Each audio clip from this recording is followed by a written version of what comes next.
Good afternoon. Welcome to the Toon review for today's Matchday Live. Newcastle United versus Tottenham Hotspur at St James's Park. Myself and Stato are here to take you through the 90 minutes. We should do it quarter by quarter. Well, first half and first half, etc., as we usually do when we're together. How are you, Stato? I'm okay. I'm not overly thrilled with the lineup, but we'll get to that. Excited for a home match. So we'll do a lot of bits of homework first, shall we? If you are new to us, then you have to be subscribed, I should say, to comment today in the chat. But if you are just watching and you want to comment, hit that subscribe button.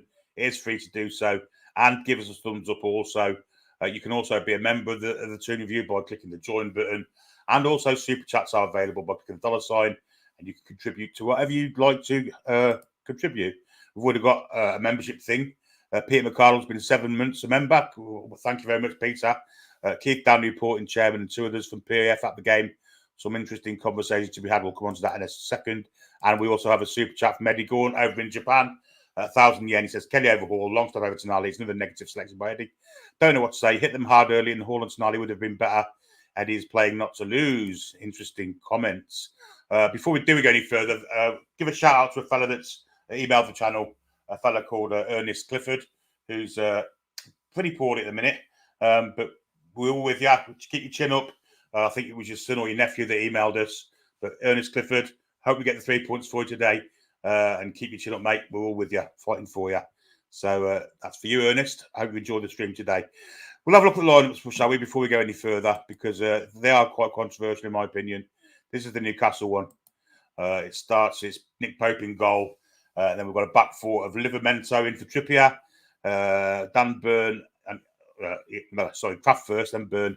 Then who we've got on the left? We've got Lloyd Kelly, of course we have. Yeah, Kelly in for Hall. Midfield, there's another controversial selection here. Bruno Joelinton and Longstaff in for Tonali.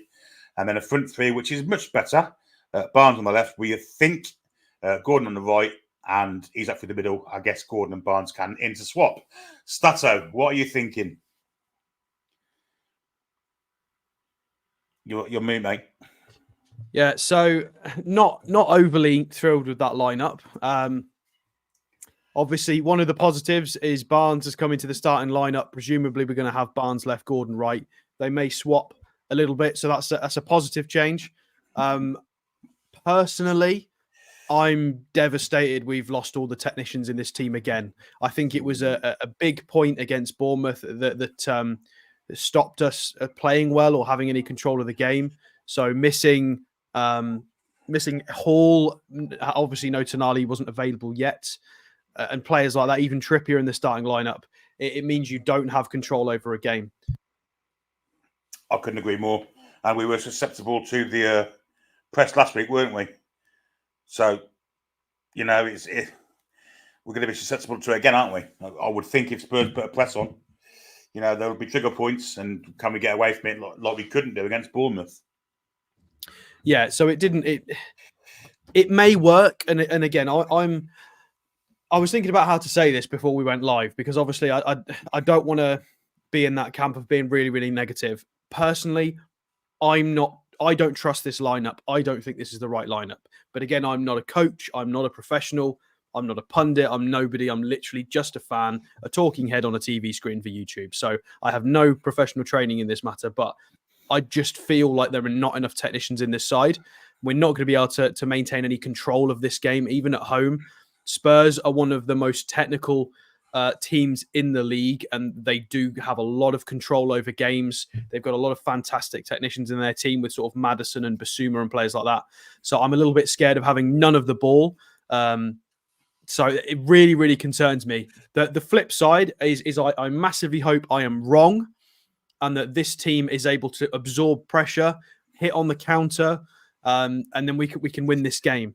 It is going to require certain players to really step up. We cannot have a second or third gear Sean Longstaff in this game. We need a gear 4, gear 5 Sean Longstaff. The same as what we got in the back end of last game when he came on against Forest. We need everyone to really play out their skin today. We need Isak to be on top of everything. he needs to get the passes right. He's not going to get loads of opportunities. So we really need Joe Linton to tidy up his game a little bit, because he's been strong, but he's been a little bit sloppy. We need everybody to have a really, really solid game if we're going to get just a point, never mind 3. Well, as anticipated, with the lineup being so, lack of technical players on the pitch, we do have a good bench. Dubravka returns after his concussion. Trippier, Tonali, there's your 2 technicians. Target again makes the bench. Sula Hall, another technician. Jacob Murphy, Almiron, and Alex Murphy. So a pretty strong bench, Stato, just in case we need them. But yeah, it's an incredible bench, because obviously, ideally, you want to start your best players, but if it's not working, if we're still in the game after an hour, bringing players like Tonali on, Trippier, Hall, and then even Jacob Murphy and Miggy against tired legs are fantastic options. They're not perfect starters in every game in the Premier League, but they are more than good enough to come on and run at tired legs. So it is a strong bench. I think a lot of us just would have preferred some of them to be in the starting lineup today. I couldn't agree furthermore. I honestly agree with you. Every word you said there. This is the Spurs lineup, and there was one omission here as well that could have been a big asset in their side. It's Vicario and goal, a back four, Pedro Porro, Romero, Dragusin is in for Mickey van der Ven, Destiny Doggy at left back, Saar, Basuma, Maddison in midfield, Kulusevski, Son, and Wilson Odebear, their new signing from Burnley, on the left. Then up front and on the bench we have, I can't quite see that because it's really small, but it's Forster, Spence, Davies, Divine, is that? Divine, never heard of him. Archie Gray, Benton Kerr, don't know what that says. Bergvall, yeah, it's a young Swede, isn't it? Johnson, Brennan Johnson, of course, and Timo Werner. So no Van der Ven, which could be good for us as well. Yeah, but again, it's a strong starting lineup from them. No, I was going to say no Basuma. There is Basuma. So Basuma, Saar, Maddison. Yeah, I guess Van der Ven being missing is a positive. Dragusin, I've not seen an awful lot. I watched quite a bit of him in all the sort of build up to him getting a transfer to the Premier League. But then I don't remember watching him much for Spurs. I don't even know how much he's played. I think I've seen him once. So yeah, I mean, I think. They will try and assert dominance and control over this game. They've got a nice spread of players. Of course, there's no focal point as a 9. However, Son is more than good enough to play that role as more of a false 9 / driving into the wings and stuff. But the bench is really strong for Spurs, being able to bring players like Brennan Johnson and Timo Werner on again against tired legs. Timo Werner constantly trying to run someone down the wing. Maybe Kraft when he gets a bit tired. If he has to wide cover, could be problematic. And Bentancur as well. So they've got a good 11 and a good bench as well. Yeah, Bentancur back from concussion as well, same as Dubravka, hasn't he? And probably would have started if not for that. Saar and Basuma as the 2 double pivot with Maddison probably getting a floating role. Kulusevski on the right and Odebear on the left. We liked Odebear at Burnley, didn't we, Stato? We saw him at Burnley last year. He looked a really good player. Yeah. Yeah, I'm just conscious of our wingers, of our fullbacks today. Maybe in the build-up sense, obviously losing Trippier is a bit of an issue in build-up. Despite Tino being fantastic at other things, I think Tino that's not his main strength. We've not seen it yet from Lloyd Kelly, and then Dan Burn, despite having a good display against Nottingham Forest with 100% passing accuracy. Again, can we expect Dan Burn to be really tidy on the ball and breaking lines with those passes? It's not something we see an awful lot from Dan Burn, and it's not his game. And Kraft equally doesn't really do that. So, yeah, worried about how the back 4 are going to handle this sort of in possession today. 199 super chat from Dylan Richardson. He said, "No Sandro, no Hall, killing me. Good to see you, lads. Thanks, Dylan. Really appreciate that. Another 1,000 yen." Medi Gaunt said exactly. Started to agree with what he said. DK35 499 super chat. Hall would have forced Porro and Kulu back. This is defensive. Tottenham all about their wing backs. Couldn't agree more. Nick Thornton £5 super chat. By the time the change are made, the game could be over. No need for the negative approach from Howe. Yeah, it's pretty critical. That's how it's pretty critical. Look, this could work. It could be a masterstroke. All we've got to go off as fans is how those kind of players and that kind of lineup has performed so far this season. And so far, it's not been great. So playing against one of the best teams in the league, they're definitely up there in terms of, especially with the in possession kind of play style. They are very, very challenging to play against. They were top of the table all the way up to sort of, late December. They had a James Maddison injury and a couple of injuries, and then they kind of dropped down significantly. But this has to be a perfect game plan from Eddie Howe. He will obviously see the players in training. They will have discussed this at length with all the coaching team. So there's a reason for this. And there's no reason it can't work. I just feel like instead of us trying to match the intensity and the control of Spurs, we've been trying to beat them at their own game. We've kind of just conceded that fact and gone, fine, we're not going to have control of the game in terms of possession. We're just going to try and be clinical and I'm trying to think of another word. Clinical is probably just the only right word that's needed. We need to be clinical and very, very precise in our counter-attacks. We need to make it count when we get forward. If that's the way we're going to play, we're going to have to really make it count. Isak's going to have to be on form today. Yeah, it's an exercise in pragmatism, I guess, isn't it? Just do what you can when you've got the ball and concentration, stamina, 100%. Shape. Everybody's got to be really switched on. And that's it, everyone, not just 10. Can't afford any passengers today, which is, it's kind of concerning with some of the players that are in that side. But anyway, we have Mike Elliott in the house also. Good afternoon to you, Mike. Keith is going to the pub, but he's given a thumbs up. Martin Watson thinks 3 apiece, and Peter Griffin thinks 2 apiece. Night says our defence looks SH1T. Billy Monster is going to be tough. Fingers crossed for 2-1. Anthony Stafford said, Jesus, Eddie Jungle trying to get sacked. Nick says Tonali and Hall on the bench. Eddie goes with Kelly and Longstaff. There's lots of criticism here. I mean, it's a big gamble for him. It's got to work. It is a gamble. It's got to work. If we're 3-0 down at half time, he's got a lot to answer for. Well, I mean, he doesn't have to answer to anyone really, but if we're losing based on what we've all predicted and what we're all fearful of, not having control of the game and them just pumping us full of goals with free kicks and working it around the edge of our box, and they're quite capable of doing that. So we've got to be. This has to work for Eddie, definitely. Otherwise, I dare I say he hasn't got to rip up this game plan forever. But if this doesn't work as an approach, because presumably we've developed an approach to deal with games like this and teams like this to try and soak up pressure and try and make it count in transitional moments. But if this doesn't work against Spurs, is it going to work when we play Man City, Liverpool, and other teams? You could argue possibly not. So I'm a little bit frustrated with it because I think a couple of years ago, we decided to have a go at those kinds of teams. Against Spurs and against Man City, Eddie went, you know what? We're going to be aggressive. This is our home. We're going to try and dominate the game. We're going to try and win the game, which was refreshing. And now it feels like that's not the approach anymore. It feels like it's let's be careful and more. I get it. I do get it. Orientated, yeah, safety. It's a bit more Rafa Benitez kind of thought process, not in the execution of his tactics, but the thought process. I feel like it's frustrating because I feel like we've got the players where we can try and match them and beat them, but Eddie's gone for a different approach, which again has to work. It really has to work. Yeah, and if we are 2 or 3 down at half time, I think the natives will be quite vociferous in their disapproval, Stato. Well, the owners are here as well, aren't they? So they have indeed. Again, if you've got Hall, Trippier, Tonali on the bench, and we have, again, the owners are likely to see a game where we have 30% possession, which is never fun. I appreciate it's football. You don't have to control in possession data to win games. Absolutely not. But if you want to be one of the biggest teams in world football, I would say 99% of successful teams tend to be quite good on the ball and have a lot of possession. It's just it's a prerequisite to being a team that wins trophies. You might win the odd one being a counter-attacking team, but if you want to be dominant, you have to be dominant on the pitch as well. You've got to be physical. You've got to have a lot of the ball. So this will be very telling.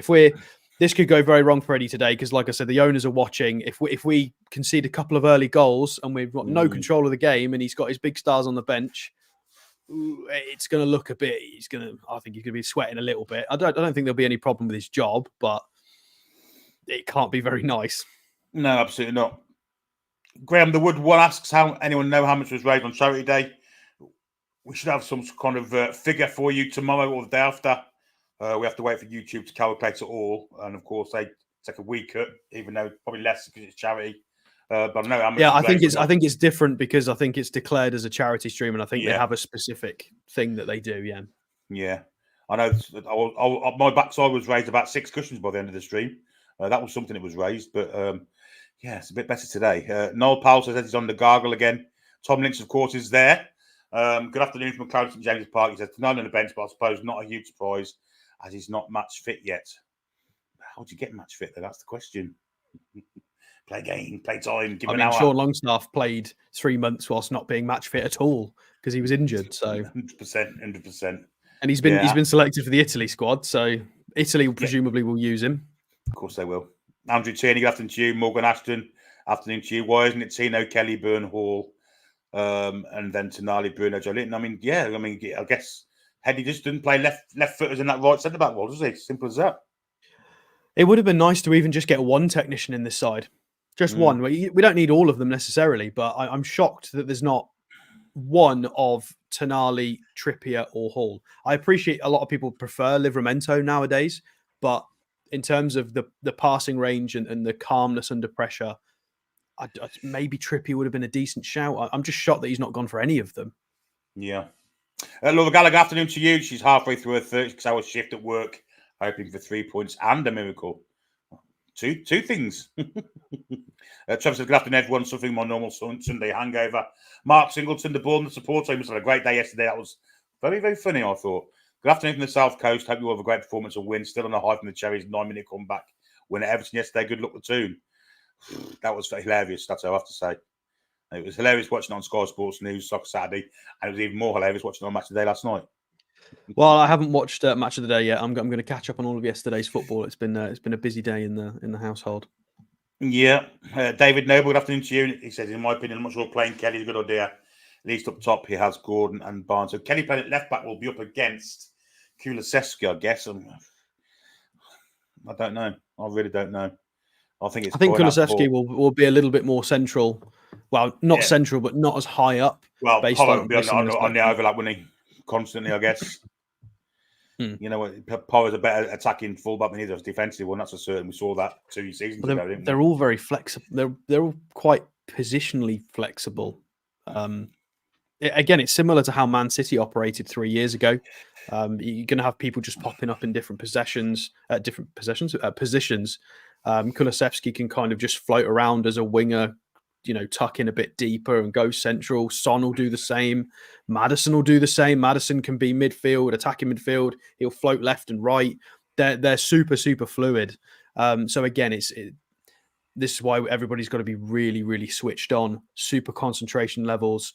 You need to know who you're picking up, whether you need to follow a man, whether you need to hold your ground, stay in position. We need people pointing. You pick him up, you follow him. Everybody needs to be so switched on today because they're just going to be. It's going to be liquid football from Spurs because they are just flexible positionally in those attacking areas. So everybody, none of this sort of Sean pointing. Oh, you need to get him, and then everybody's got to really understand who they're picking up and whether they need to stay or go. Unrealistic optimist says, and unrealistic optimist, and consider his comment here. It's a great name. On the plus side, he says Longstaff played very well Wednesday. Well, he did actually with when he come on, and is the competition of Tonali returning going to be a wolf at his door that will inspire him to greatness? Stato? I hope so. This is it for Sean today. This is absolutely it. This is defining for his season. I really feel like it is because there is an expectation of when Tonali's up to speed, that's it. It's Tonali, unless he needs a rest or he's got a knock. It should be Tonali. So this is Sean's day today. If Sean can raise his game and show that if necessary, because he did it last season for 6 to 8 weeks where he was fantastic, we need him to do the same. We really do, because when Tonali had a few off games last season, was struggling, Sean got back in the side and it was better. So, but this is it. If Sean has a fantastic game today, he can stake his claim and go, look, I've not gone away. I'm good enough to be in contention for selection for starting 11s. So this is a really important day for Sean Longstaff, I feel, for the rest of the season. Couldn't agree more. Alan Bredmore's been a member for 8 months. Good afternoon, Billy and Alex. I still think we have enough to win. But would have been nice to see Tonali starting at home 3-1 today, he says. £5 super chat from Dan Robinson. We beat them last time sitting back and countering. Spurs are great on the ball, but always open in the back. The worry is we don't have the skill to exploit that. Jazz says he or she's been a member for 6 months, losing faith in how at home against Spurs you play your strongest team. And Pulkit Bagnaga, 200, I think that's Indian rupees, but I'm not certain. I have a feeling it's make or break game for this season. Yeah, it's hard not to disagree with any of that, really. Especially with the selection he's made. So, yeah. Well, I disagree with that. It's not make or break for the season. We could lose this and then go on an unbeaten run for ages. Like it happens. Man City next, though, isn't it? Oh, God, is it? Oh, okay. Scrap that. Afternoon to Pedro, Antacid, Trolls, Jerty. Barnes going to hit a brace today. Lads, you heard it here first. Well, I'll accept that. I hope. It's a big game for Harvey Barnes, well, isn't it? He's done pretty well coming on as sub this season. Now he's got a stake to claim. And Eddie Howe said he deserves a start. He's got one. Big game for him, Stato. Yeah, I don't think we've spoken enough about the front three in this build-up so far. And yeah, Barnes will be integral. It's going to be transitional for us to try and get chances, I think. I think being in control of the game and building up slowly to opportunities is going to be few and far between. So we're going to have to make sure that Isak, Gordon and Barnes together, they click. We need to make sure passes are not behind people, play the right ball, play the right man in. If Isak makes a run, you need to be switched on to that, because there's been a lot of crossed wires in counter-attacks in our team in the last couple of weeks. Obviously, apart from the opening goal at Forest, that was great. But we've got no Willock today. So we need to make sure in those counter-attacks, I would prefer to see it if we could get Gordon and Isak starting them, because I don't think Barnes has got the pace necessarily. Or if Barnes does start it, play someone in. Everybody needs to play to their strengths. They really, really do. We could get an interesting result if those three click. We don't have to play well to win this game with those front three. They could have a fantastic day and win it for us. We could have a poor game in every other part of the pitch, but if they can click and score a few goals, we can get points. So we really need Harvey to step up and have a big game today, because it's been Isak and Gordon have lifted us through games. Time for Harvey Barnes as well. He's 26. He's the oldest of the front three. Got to do it. Could agree more. Wacky Angler says, Paul and Billy, I hope those plums and buns have recovered from Friday. Well, I'm a little bit tender, but I'm better than I was Friday. By the end of the Friday night, I was in absolute tatters. But never mind. It was a good day. We all enjoyed ourselves immensely, and a lot of money was raised for some great charities. So even though we didn't sign anybody, but unfortunately, that's generally the way with our transfer deadline days. Rugby Roller says, if we don't press like maniacs, I'll be peed off. What happened to intensity is our identity. Bournemouth did it very well yesterday. They did in the end, but Everton kind of basically crapped the pants. Once they scored, that was it. Well, who else we got in here? Ian Badman, afternoon to you. Ian Fleming, of course, one of our mods. And on the subject of mods, we please, if you are behind us or more to the point ahead of us, and something happens in the game, please wait till either I or Alex comment on it, which means no spoilers in the chat. If you do make a spoiler, you'll be timed out. And if you do it again, then you'll be out the stream, unfortunately. So just please play by the rules and everyone will enjoy it. And don't spoil it for anyone else, basically. That's all we ask of you today. Ball retention will be key today, says Wacky Angler. It's very warm out there. Doesn't seem so warm in Newcastle. It's cloudy, apparently. A lot of people asking how my backside is. It's fine. Thank you. Julie J, afternoon to you. Colin Simpson, Shearer 69. Figures about what we could spend was media saying we had, who at the club said we bid 70 mil. Well, I think we definitely bid 60 for Elise. That was released. So, yeah, I think it's fair enough. I don't think Crystal Palace would have made such a song and dance over us not bidding any money. So I think you read between the lines and you can see what we had the money to spend. Afternoon to Soph, NUFC, time mapped. Anthony Clark, good afternoon to you. Afternoon, fellow Geordies and adopted Geordies. Cannot believe Eddie has dropped Hall. I really hope he's not going back to last season, Eddie. Hall done more than enough to be starting. Yeah, I agree. I think Eddie Lewis Hall playing on that left-hand side pushes back Porro, pushes back Kulusevski, and it kind of reduces the attacking threat from Stato. Yeah, I mean, we've had question marks over Porro in recent seasons, but he seems to have definitely kicked on. Is a lot more stable. So Udogie as well on the left-hand side. We can say the same, actually. We watched Udogie a few times before he joined Spurs. We watched him in the under No, 21s Euros. European Yeah. Championships, and he was very poor for Italy then. And then he's come into the Premier League. He was young. It's always one of those things where you need to develop, and he's developed a lot. And they're both very, very competent fullbacks. Udogie more so is more powerful.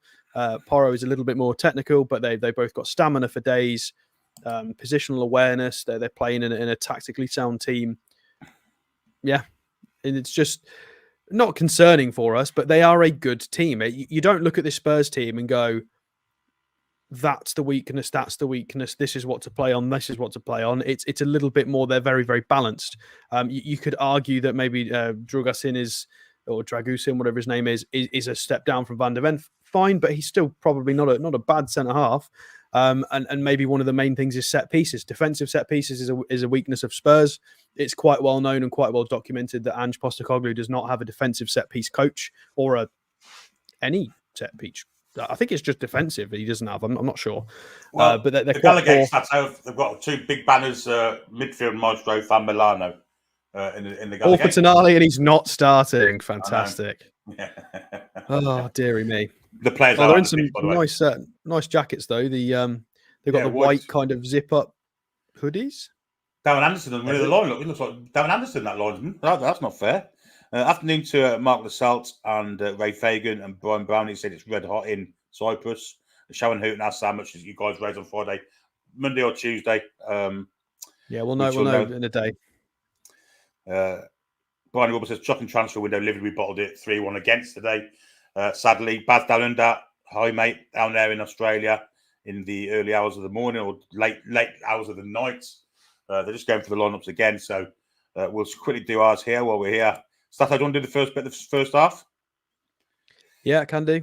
Pope, there you go. There's our 11. Pope, Joe Linton, Gordon, Barnes. This is no formation order, of course. It's in numerical. It's not even in numerical order, is it?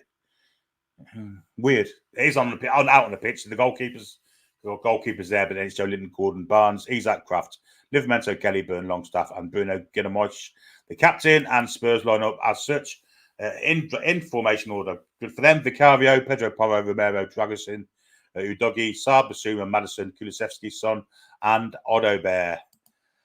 So the players out on the pitch. Stato will be doing the first half of the first half, so the 22.5 minutes. Then we shall swap over. And I shall keep an eye on I don't know if we're synced up either, so... Yeah, where are you at the minute? I'm seeing Heung-min Son in the team lineups. Me too. Yeah, we're bang on, mate. Fantastic. Lovely. Yeah, anyway, that point about defensive set pieces for Spurs is probably the way we're going to get to them. One of the ways we should be able to get to them. Again, we've got a lot of big players on the pitch. Well, not as many as we used to have with sort of your Botman and... So it's a little bit smaller, but still, definitely some players that can score from attacking set pieces. So we could do with getting a cheeky little goal from a corner, and just because our set pieces have been poor recently, so that would massively help if we can get a goal, maybe even in the first half, cheeky little set piece goal. Absolutely. After him to Daniil, Martin Sutak, Kieran Summers, and Andrew Walker. It's his 10th appearance for Radu Dragusin, and it's his first this season, his 5th start. Or you've not seen him play against. It may have been Man City, actually. I haven't seen him in a Spurs shirt. I've only seen, again, I saw him before he joined. So, but again, for that fee, he did indeed.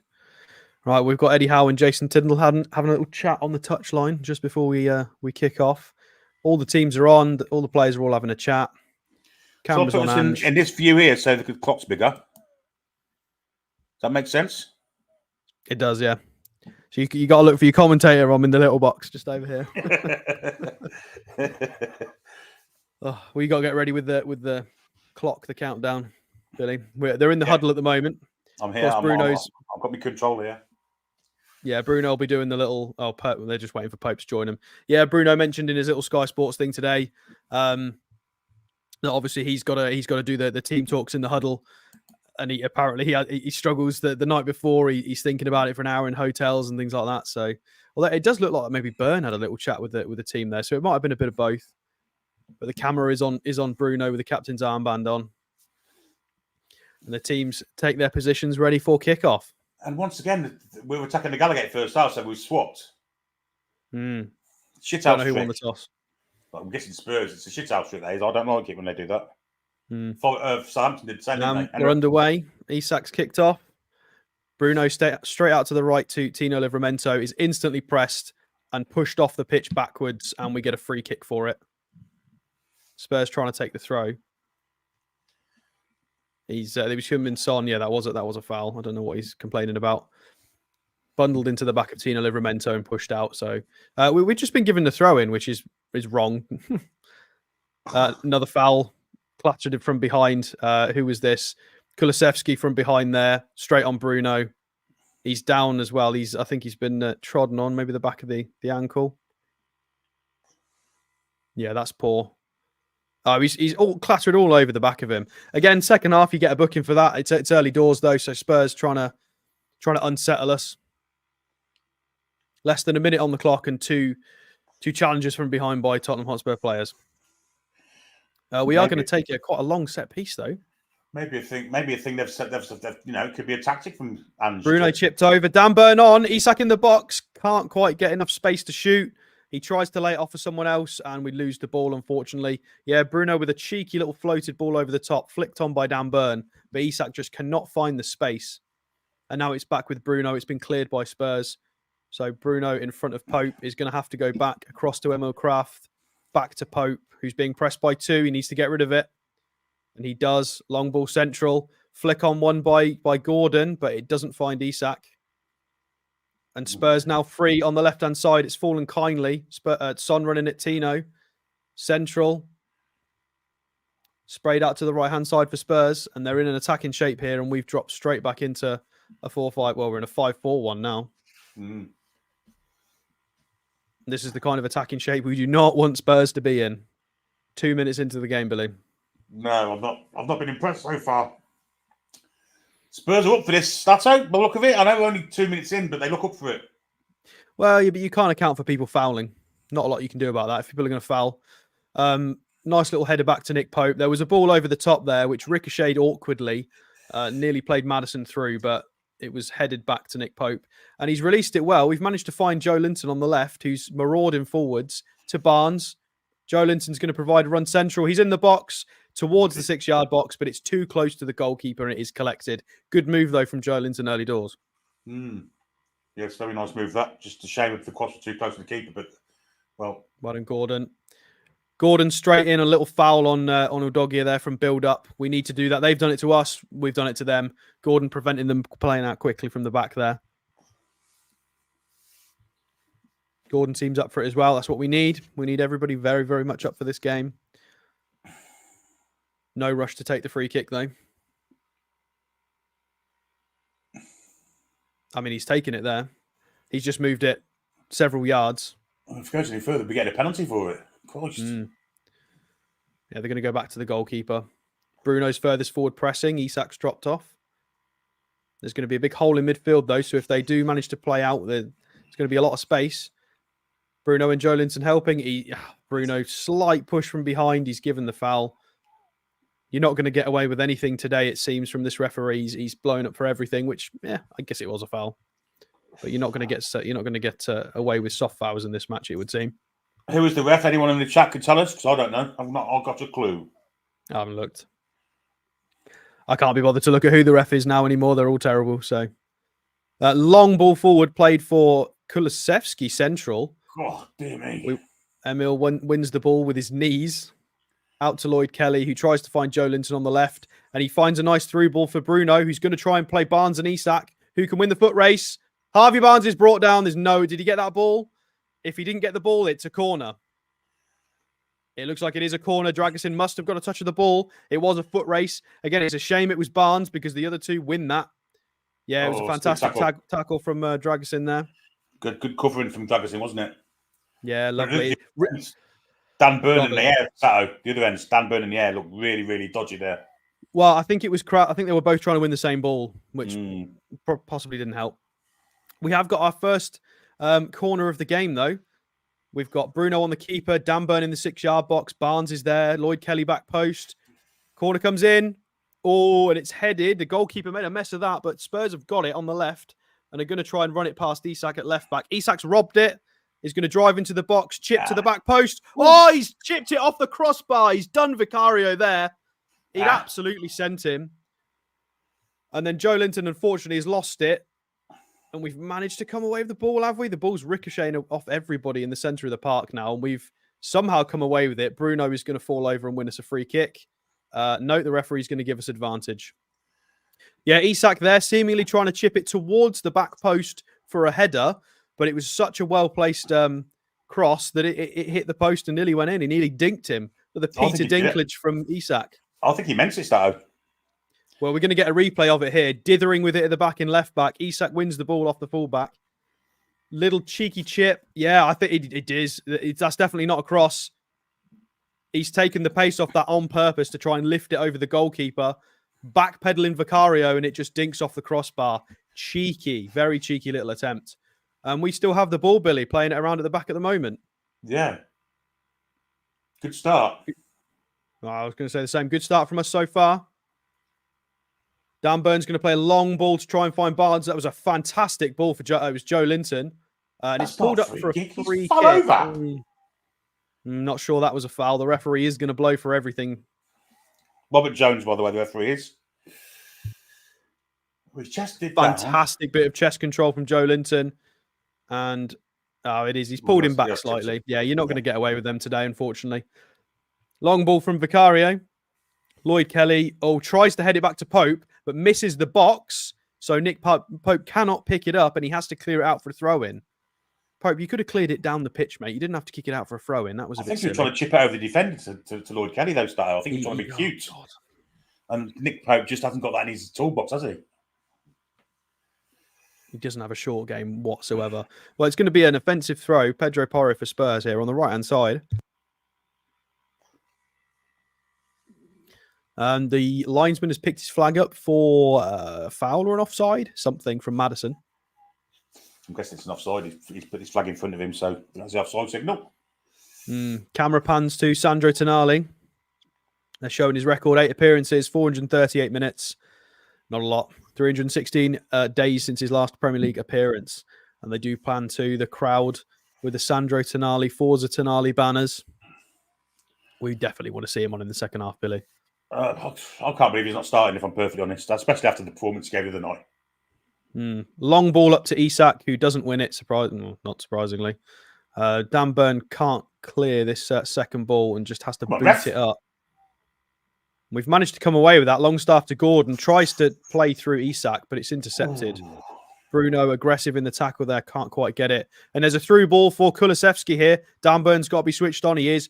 Fantastic, well done. Pope, you could have picked that up, mate, to be fair.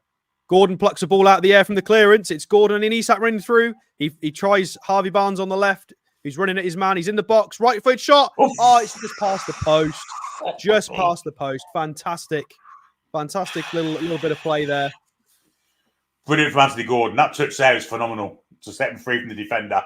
He can't go for Isak. It's too congested. So he goes to Barnes. He tries to bend it with his right foot, and it's just about a yard wide.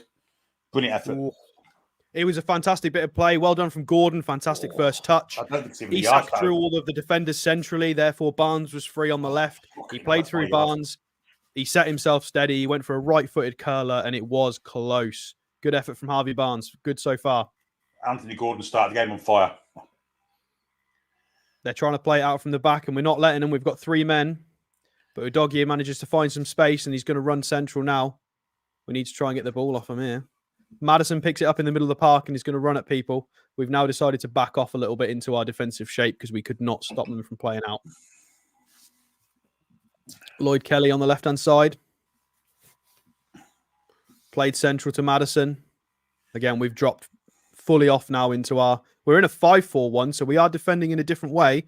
None of the 4-5-1. We've swapped it for this game. There'll definitely be reasons for that. Well, he's explaining it's like a 5-5, really, isn't it?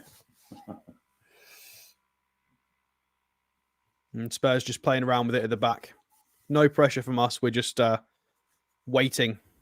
Well, little press from Bruno now as it goes to Sarr. We are starting to try and progress up the pitch as they dither with it. They're trying to find a little through ball. Oh, and they managed. Oh, that's Offside. fine. He's offside. You can't touch that. No, he's touched it. He's off. He's off. He's off. They've made a absolute hash of that. Andy's kicked the ball away. Referee, can we get a yellow card, please? Yeah. So Spurs there with a cheeky little through ball over the top, but Kulusevski received it in an offside position and then interfered with play. So, and if he leaves 100% it, an offside. if he leaves it, he's in, isn't he? Now the bear. Well, maybe. No, still defenders around him. It was a lot. Yeah. Plays restarted here, and for some reason Spurs have the ball. We obviously didn't do very well with that free kick, whatever we did with it. And the attacking third as well, yeah. We can't be wasteful with that. When we get free kicks, we need to retain the ball or get an attack from them. We can't just keep giving the ball back to Spurs. 10.5 minutes on the clock as well. Porro's just tried a cross centrally, and I think it has come off Bruno to go behind for a corner. Yes, it has. Spurs corner. Well, Romero is very dangerous from set pieces. We've seen him score a couple of times already this season, I think. And I'm pretty sure Dragusin also adds to that kind of armoury, but they've gone short. Ball in central. Oh, Nick Pope's made a hash of it. It is 1-0 Spurs. They played a short corner. Oh, the flag is up for offside. It will not count. Thank God for that. It's still at 0-0. They played a quick short corner, played it out to the right-hand side of the box. It was a ball in. Yeah, they're very offside. Son, and it depends who touched it. Yeah, it is the 17. Who is the 17? Romero. Yeah, it's very, very offside. Don't worry, guys. It wasn't. Yeah, very offside. Still 0-0. Concerning it, Nick Pope had crisp packet hands though, didn't it? Wasn't it? Yeah, it went straight through his hand there. It was very soft. But still good from the defenders. So long ball comes up and we don't win it. We win the second ball though, but not Bruno. Who's that? Is it Lloyd Kelly's gone down? Lloyd Kelly's gone down holding his collarbone. Backed in, didn't he, Kulusevski? And that's his second one. Just kick the ball away. He's backed in, look. It's that dodgy little. Yep, it's that whole. I guess you sent off in rugby. So the fact that is a disgusting. That's what Harry Kane used to do. I absolutely hate those kind of tackles. They're abhorrent. They need re-looking at the rules for that. If you try and shove somebody when they're mid-flight on purpose so they land awkwardly, that can really hurt somebody. Again, in rugby, you don't control people's landings. It's an awful thing to do. You do get sent off for it. So in football, it should be the same. It's less contact in this sport. Yeah, that's three situations from Kulusevski there. The referee needs to keep an eye on this. Sean Longstaff with an absolute pinger to the left-hand side. Sean, who are you? Harvey Barnes on the left to Joe Linton in the box. Chips it central, not far enough for Isak. Bruno's managed to retain it, but it is going to be offside. Not the best little chip cross from Joe Linton there. But he's crossed it backwards, so how's anyone's offside? It might have been Barnes's pass through to Joe Linton was off. Maybe. I think it was Joe Linton that was offside. Potentially. Again, I would much prefer it was Barnes doing the chipping than Joe Linton, but still. Spurs are going to try and play out from the back here. It's played down the line, and we do get the ball. Again, the referee keeps putting this whistle in his mouth and not blowing for it, so it's very confusing to the viewer whether he's given a foul or not. They've managed to play through us, though. Tino's been done, and Emil Kraft is going to have to backpedal against Heung-min Son. He's going to play a ball into the corridor of uncertainty, but it's slightly overhit, and it's going to float out. Unfortunately, Spurs have still got it, though, on the right-hand side now. And they're just going to play it around in front of our box as we drop into a 5-4-1 yet again. Lloyd Kelly backing off. He doesn't stop the cross, but Nick Pope does come and claim. Are we going to release it quickly? Are we going to settle? These cameras today are shocking, by the way. We want to see... We're not getting to see any of the quick releases or kicks because they're just showing replays of everything Spurs do. It was a great ball from Son, to be fair. Right, well, Tino's on the ball now, so I don't know how that build-up went, but... So Tino back to Kraft is being pressed, back to Bruno, back to Tino. We've managed to play through the press, down the line for Gordon. He's going to get there first, is he not? No, he's not. Foot race lost against Romero. Romero gets to it, but it is going to go out for a very attacking throw-in, I believe that is. I think the Son's already started out. This is not going to be a 6-1 or a 4-0. Well, absolutely not. No. Spurs are much more put together than they used to be now.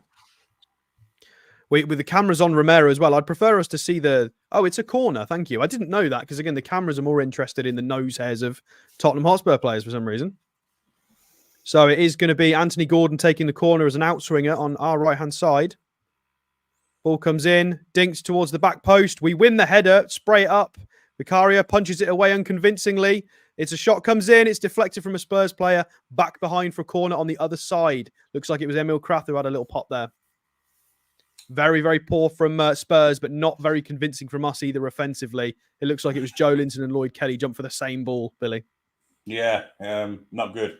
However, they do look weak as piss from set pieces, I have to say.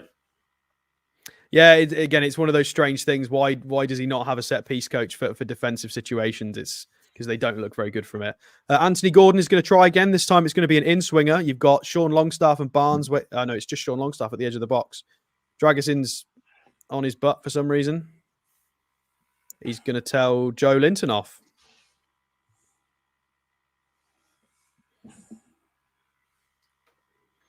Calm it down, calm it down. The messages from the referee. Well, it is a physical contact sport, so maybe just concentrate on refereeing the game. Corner's going to come in. 6-yard box headed over by was Kelly or Isak. I think it's Kelly got ahead to that. Just over the bar. Again, yeah, really poor from Spurs. We keep getting heads to everything in the box. Yeah, nice little move there. Just needed to be kept down. Spurs try and play it quick through to whoever it is there, central. Don't quite get the pass right, and we've managed to pick the ball up. It's gone back to Pope. Pope's tried a long ball forwards, which was absolutely shocking, and it's just gone straight into the box for Vicario to pick up. Nick Pope. Hang on. What's distribution today is poor. The referee stopping the game for some... Oh, he's saying a handball? He's stopping it for a reason. The referee here is taking the ball off Vicario. Is talking to Gordon. What's going on here? Again, we've got no commentary, guys, because we're watching it muted for the benefit of you. So something's gone on here where the referee's taken the ball and it won't show us any camera images. Is there a VAR check or something? Maybe there's someone injured. Maybe somebody's down injured. Maybe there's a VAR issue. I'm not quite sure what's going on. There's no communication as to what's happened. Crowd issue. The camera is on the line for some reason. Yeah, it's on the fourth official, so we're waiting to see what's gone on here. The first thing Rob Jones did is point to his hand and took the ball off of Vicario for some reason. The players have gone in for a melee with the manager, so I don't think it's a VAR check. Do you want to mute your mic and have a listen to see what's going on? Yeah. Yeah, we'll just get Billy to try and figure out what the situation is at the moment. Again, Rob Jones still walking around with the ball. Camera on Eddie Howe. Ryan D in the chat saying technical issue with ref's communication.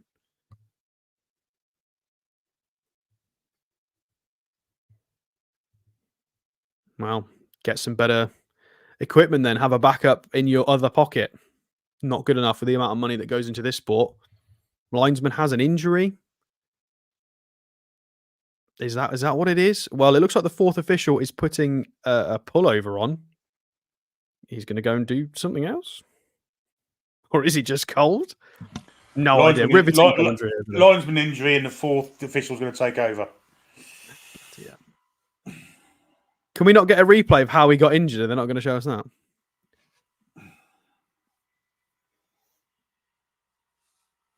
Oh, he's just pointing to his quad.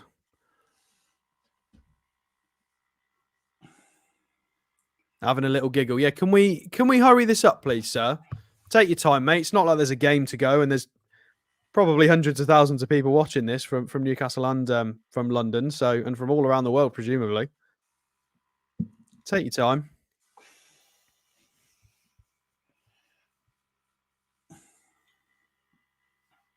And Rob Jones has seemingly lost the ball. I don't know where the ball is now because the ref doesn't have it, nor does Vicario. No idea who's got the ball. Well, Eddie Howe looking at some sheets of paper, scribbling notes.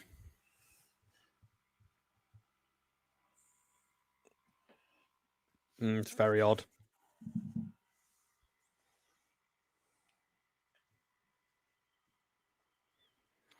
Still nothing to report. We've just got cameras on anyhow. We have for 20 seconds. Very poor from the Premier League this well, or the referees specifically. You should be ready for this scenario. Dan Robinson, said it before, say it again, open season on Mags. And John Joe, 499 super chat. Good afternoon, family. Not think Gordon is wasted on the right. We're not making the most of him. I think he looks. By the way, the camera has just gone to Yasser Al-Ramaya, and he's got Paul Mitchell to his right, and he's got Darren Eales to his left. Darren Eales is currently on his phone. They don't look thrilled, to say the least.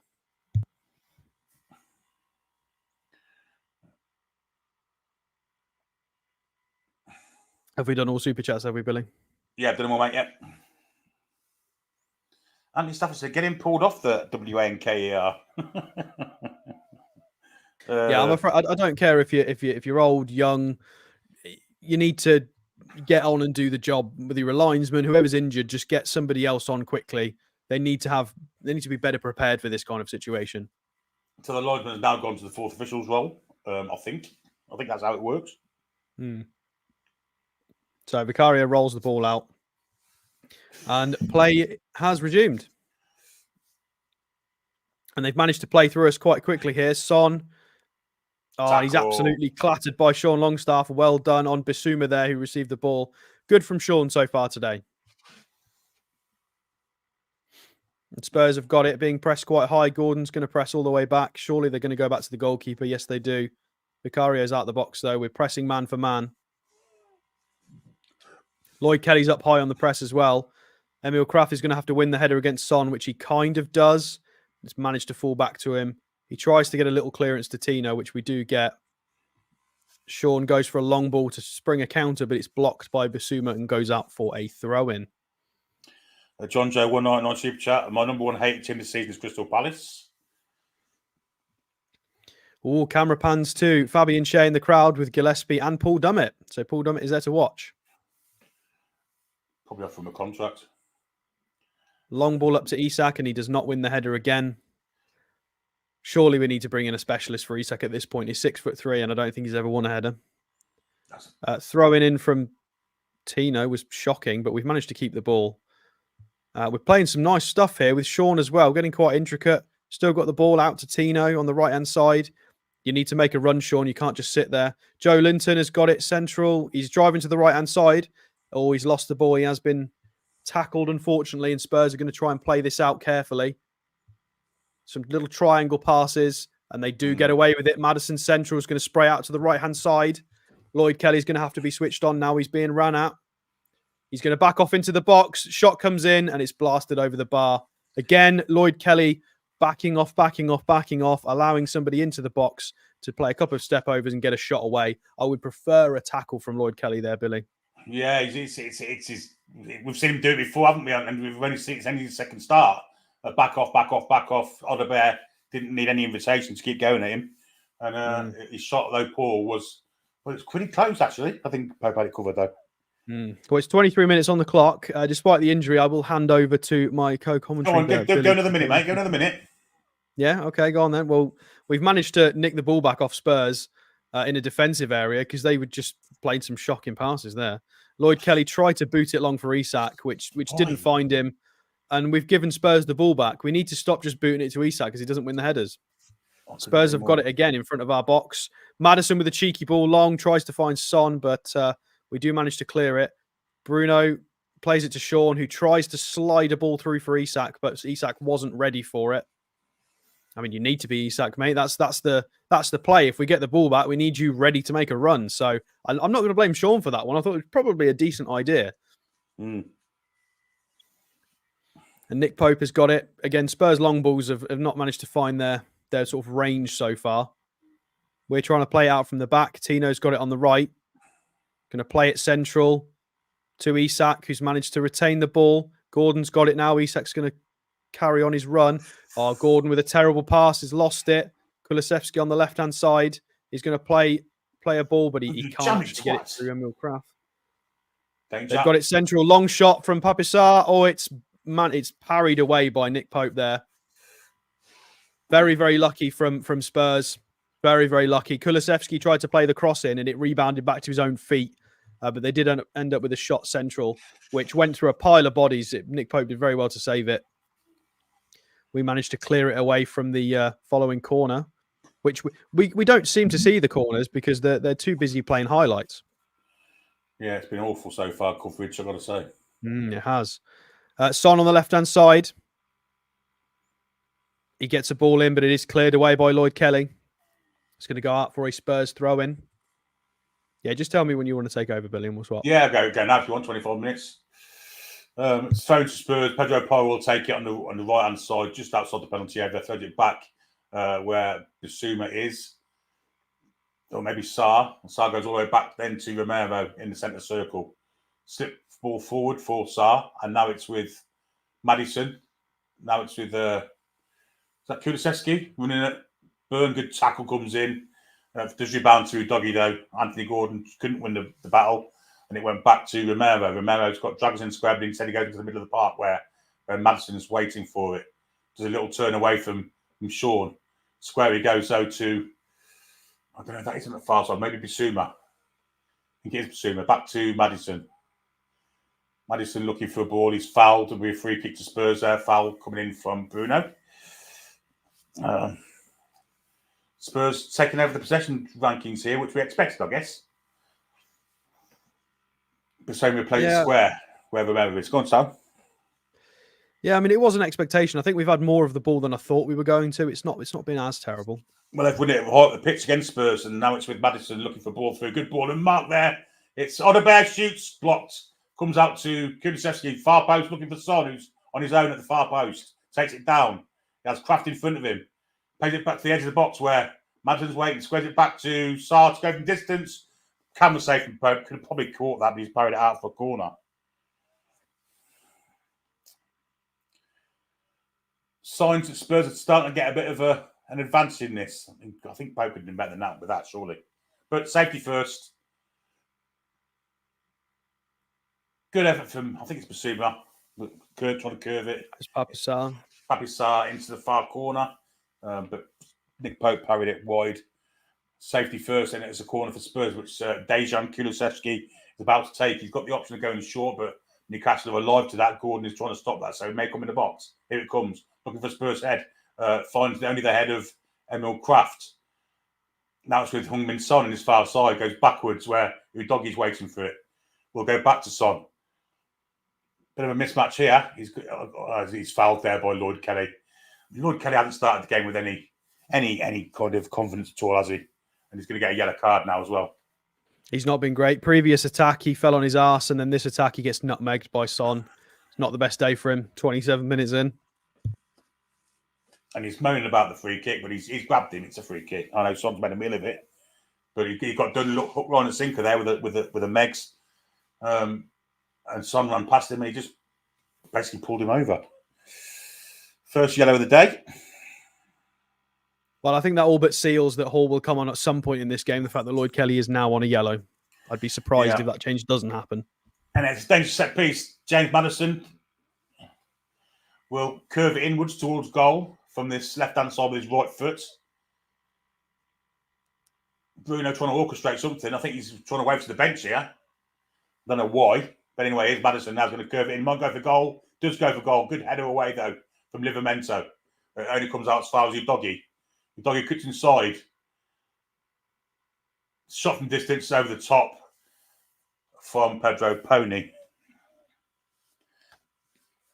I mean, to be completely honest, I know that they are capable of scoring from those distances, but if that's going to be the meat of their opportunities this afternoon is trying 30-yard shots, I'm not massively against that because they've got to hit one sweet to get a goal. So, goal at Chelsea. Chelsea 1, Crystal Palace 0. Nicholas Jackson has managed to hit the target.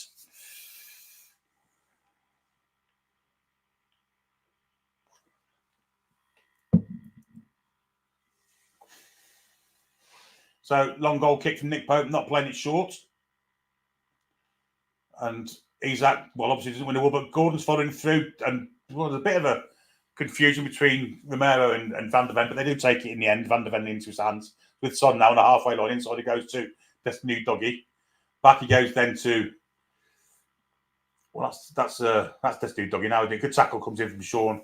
will be a throw-in to Spurs. Van der Ven, Billy. Is he playing, is he? No, I said Dragozen. I don't know who said. Bit of Vicario. You said Vicario, Van der Ven takes it into his arms. I should hope not. Oh, right. Vicario, yeah. Anyway, here comes Spurs on the attack again. Odebear has it. Good pressure coming from Joe Linton. And Newcastle win the ball in the high area of the pitch. Isak's got it wide on the left. Winning at the two players. Scripts inside. Still has it. But it's gone past three. Gets the cross in. We'll get a corner. Good persistence from Alexander Isak, I'd say. Yeah, much better from Isak. He's got two players on him. He retains the ball. He tries to work an opportunity, but at least gets the corner. Joe Linton waves to the Gallagher, trying to jeer up the crowd, trying to get a goal. We're playing okay. It's not. It could be worse given the personnel and the starting 11. Well, this is probably our best source of chances. The set pieces. Spurs have looked very weak at defending them so far, either corners or free kicks. Anthony Gordon, I'm assuming, is taking it. We're not seeing him at the precise moment in time. It's our fourth corner. And Spurs have looked weak on every one of the previous three. So Dan Burns there, of course, he is. Bruno's in there. It's going to be an in-swing from Anthony Gordon. Right foot into the box. Here it comes now. It's 6-yard box. Vicario comes and punches. Only if I was Longstaff, he might love it, but that's a poor touch from Longstaff. And Spurs will get it away with Kulusevski galloping down this left flank. And it's Lloyd Kelly again trying to get back. Don't know where Livramento central, and of course Dan Burn hasn't got back yet. Well played from Lloyd Kelly. Gets a foot in. You told me Kulusevski wasn't fast, Billy. That was all right. He looked pretty quick there, didn't he? And Lloyd Kelly got a foot in. Will be a corner. Charlie says, please can you wish Stuart Reynolds a happy birthday? It's Newcastle shirt today, so he's made up. Happy birthday, Stuart. I hope you're having a good day, mate. Well, the artillery coming forward, Romero and Dragosin. Dragosin with his absolutely pathetic man bun. Must hurt if the ball hits that plank from high. Anyway, short corner. It's a good corner. To the edge of the area. The shot comes in, blocked. Comes back out again, and another shot is blocked. And this time, will Sean get there first? He does, and he's fouled, I think, but the ref doesn't give it. And in the end, it's a throw in Spurs.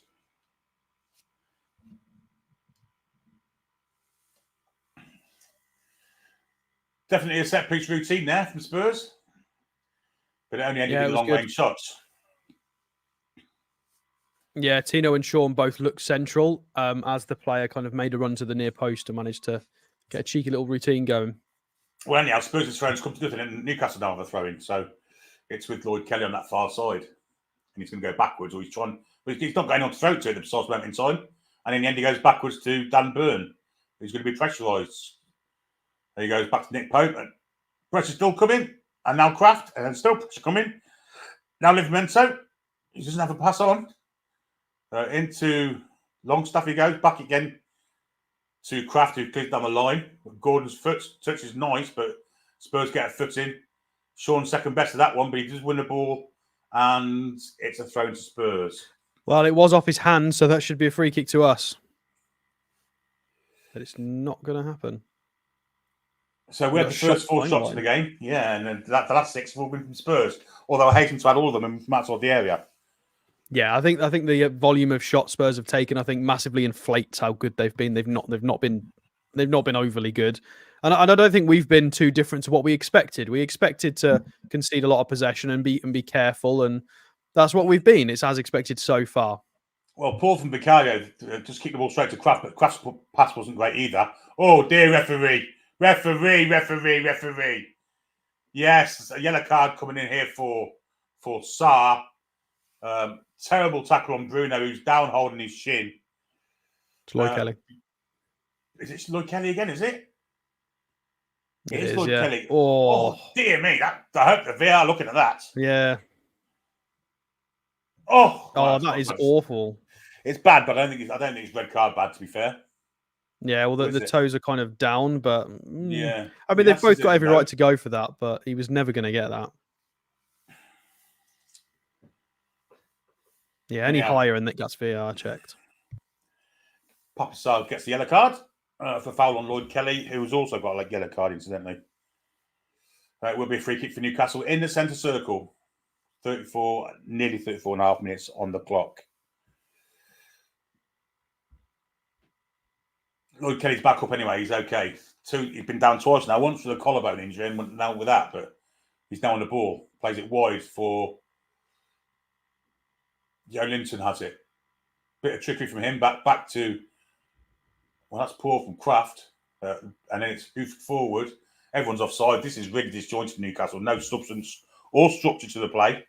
And Nick Absolutely Pope, shocking from Nick Pope. Yes.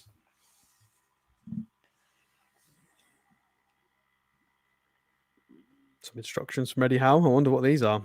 I mean, he's not happy at all. Get your frigging fingers out, hopefully. Porro has it. Back he goes then to Sarr. Sean could have won that, didn't. And Spurs go back to Vicario, who should be getting pressed, but isn't. Eventually, he's actually going to get there. And it's a poor pass from Vicario, and it's won by Tino, who's pushed over there by O'Doggy. Ridiculously so. He was winning that out of play. And it will be a free kick to Newcastle, very high up the pitch. Virtually a corner, 5 yards. He just said to the linesman, I won the ball. You didn't touch the ball, O'Doggy. What are you talking about? He just pushed Tino over, looks at the linesman dead in the eyes and goes, I won the ball. Mate, you're watching a different game to us, Mr. O'Doggy. That was awful.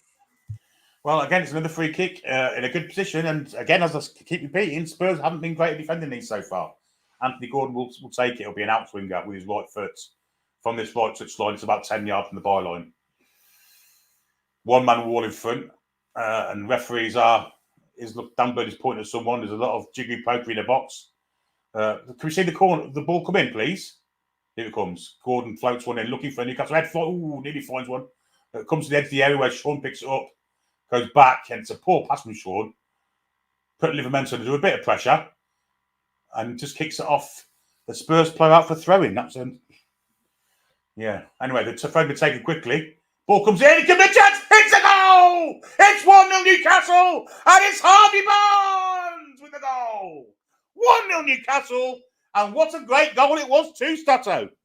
Fantastic, absolutely fantastic. It was a throw-in taken quickly. I believe it was Lloyd Kelly who gets us going quickly, and it's a ball in from someone on the left-hand side. We'll have to watch. It might have even been Lloyd Kelly gone all the way. It's calamitous from Spurs. They're not quick to get defensively set. And Harvey Barnes with the ball in. We get the replay here, so it's a quick throw-in taken. It is Lloyd Kelly on the left, manages to get a ball central to Harvey Barnes, completely unmarked. Right side of the goal into the side netting. Fantastic. It is 1-0 Newcastle. It's a great finish, isn't it? An absolute great finish. And for that, we have to see Granny. She's coming to play. Here she is.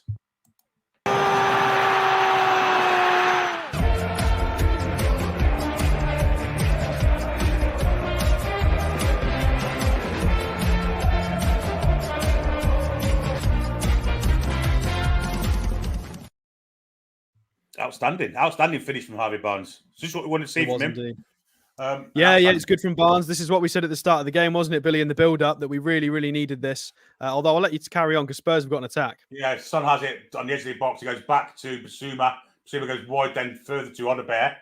Or was it Porro? It's Porro, in fact. Back to Basuma. And Spurs trying to... Well, they've worked a little bit of a flank here, and it's Papi Sarr, actually. He loses out. Good tackle from Joe Linton. Barnes has it now. And that's piss poor from Barnes. But New Spurs have a throw-in. The crowd are up for it now. Even the East Stand is cheering. You know you're up for it when the East Stand starts singing. But yeah, that ball, by the way, Lloyd Kelly with the assist, fantastic from him, and Barnes as well. That's why you get players like Lloyd Kelly and Barnes in, for the experience. You need those players to step up in those moments, and they did. So far, the game plan is working from Eddie Howe. The line just gives a throw for Joe Linton kicking the ball out, incidentally. Absolutely no doubt in my mind he's kicked it out. And right for the line, just give it to us. Yeah, I thought that. I thought it was going to be a Spurs throw, and somehow we've got it, but fair enough. Anyway, back it is now with Lloyd Kelly, who just clears it down the pitch, finding space behind the Spurs back two, and Dragosin goes all the way back to the keeper, Vicario. Ball forward. Everybody just needs to stay focused now for the fight back from Spurs, because there will be one. Yeah, and it's back with Vicario again. Gordon puts a little bit of pressure on him. He goes long. Needs to be Newcastle head on this. In fact, it's volleyed from Joe Linton. And Gordon nearly won that, but Udogie has it with a lucky ricochet, and he plays it wide for Son. Son inside then for Maddison. He's been very quiet the past 10 minutes. Gordon comes and gets a tackle on him. Referee gives an immediate free kick. About 10 yards inside the Spurs, the Newcastle half, sorry. Maddison relays it over to Dragusin. Back to James Maddison. Trying to pull the strings. Wide he goes to Son. Son goes all the way back to, I think this is Basuma this time. And he goes square to Dragusin again. Newcastle have fallen back into that shape again. Basically, it's a 5-5 in front of the ball. Son has it on this wide left touchline, goes against Livramento.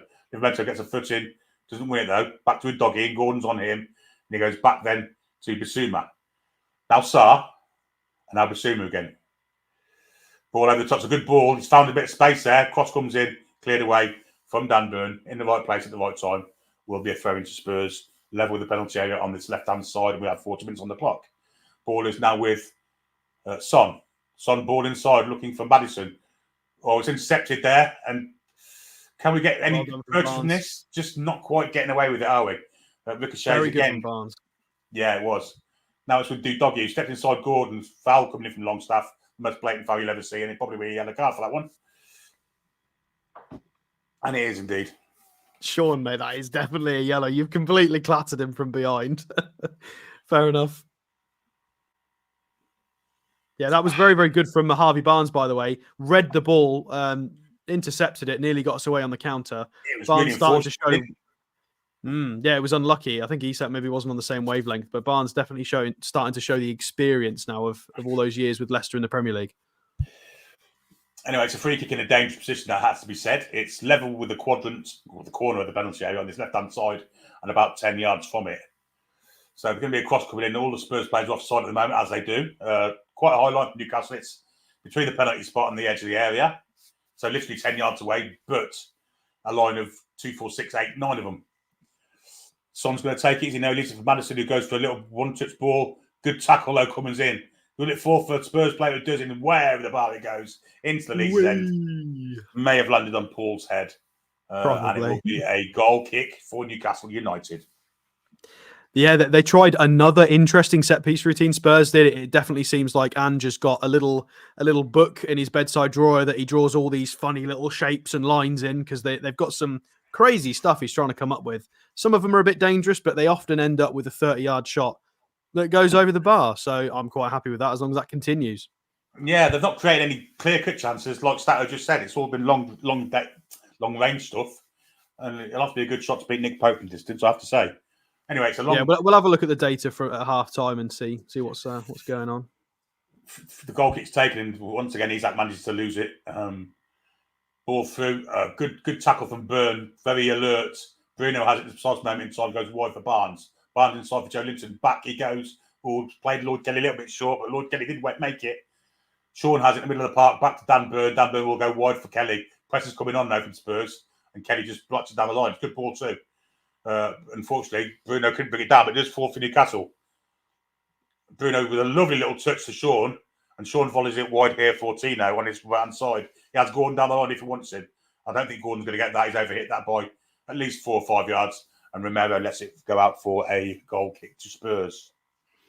Yeah, it was a good try, but Spurs were tenacious there. They weren't going to give us even a second moment's peace or space or rest. We had to fight to try and work the opportunity. So we need to get that final ball right when we're trying to release Isak or Gordon. Spurs go with a short free kick, just relayed to Vicario and there's pressure coming on from Newcastle. Romero, not Romario. Well, they do lose it actually, and then the ricochet again falls in Spurs' favour. But good tackle from Shaw and wins it. He falls over his own feet. Joe Linton has it. Ball in for Isak in the penalty area, didn't control it. Wasn't alert again for about the 4th time today. And Spurs are getting pressed, but they do get away this time with Kulusevski. And he goes wide for Odebear, who's one-on-one with Lloyd Kelly. Steps inside Lloyd Kelly. Will probably go backwards, and he does. Somebody needs to clip that. Sean Longstaff just got tackled by a ghost. He did, yeah. Son up against Kraft, who's come out to cover for Livramento, who's in the middle, strange enough. They swap positions. Edge of the area where Sarr is. Sarr cuts to the side. It's in doggy, in fact. Plays it further wide then to Porro. Backmen. Just playing it amongst themselves in front of the Newcastle penalty area. Son has it. He's a danger man. comes inside the area, trying to get past two. Doesn't do so. Gordon gets a foot in, and Kraft clears it all along the ground. Romero picks it up, still in the Newcastle half. And he goes for Bissouma. Or is it Sarr? I can't get them too mixed up. I think he made it Sarr. I think Sarr has the long hair, doesn't he? It mightn't be a doggy. No, Doggy is on the left. Bissouma's got the dreadlocks, and Papa Sarr's got the short hair. Okay, so more often on the right. Further forward. Foul then from Barnes or Joe Linton, in fact. Fancy confusing Barnes and Joe Linton. How are you getting Barnes and Joe Linton mixed up? I used to get bloody Joe Linton and Shelby mixed up, so it's nothing new. Anyways, we're wide here with Maddison. Goes further wide to Son. Inside then to Bissouma with the dreadlocks. And then back to Romero. Once again, Spurs. It was 5 minutes of injury time, incidentally. Which is now on the clock, on there.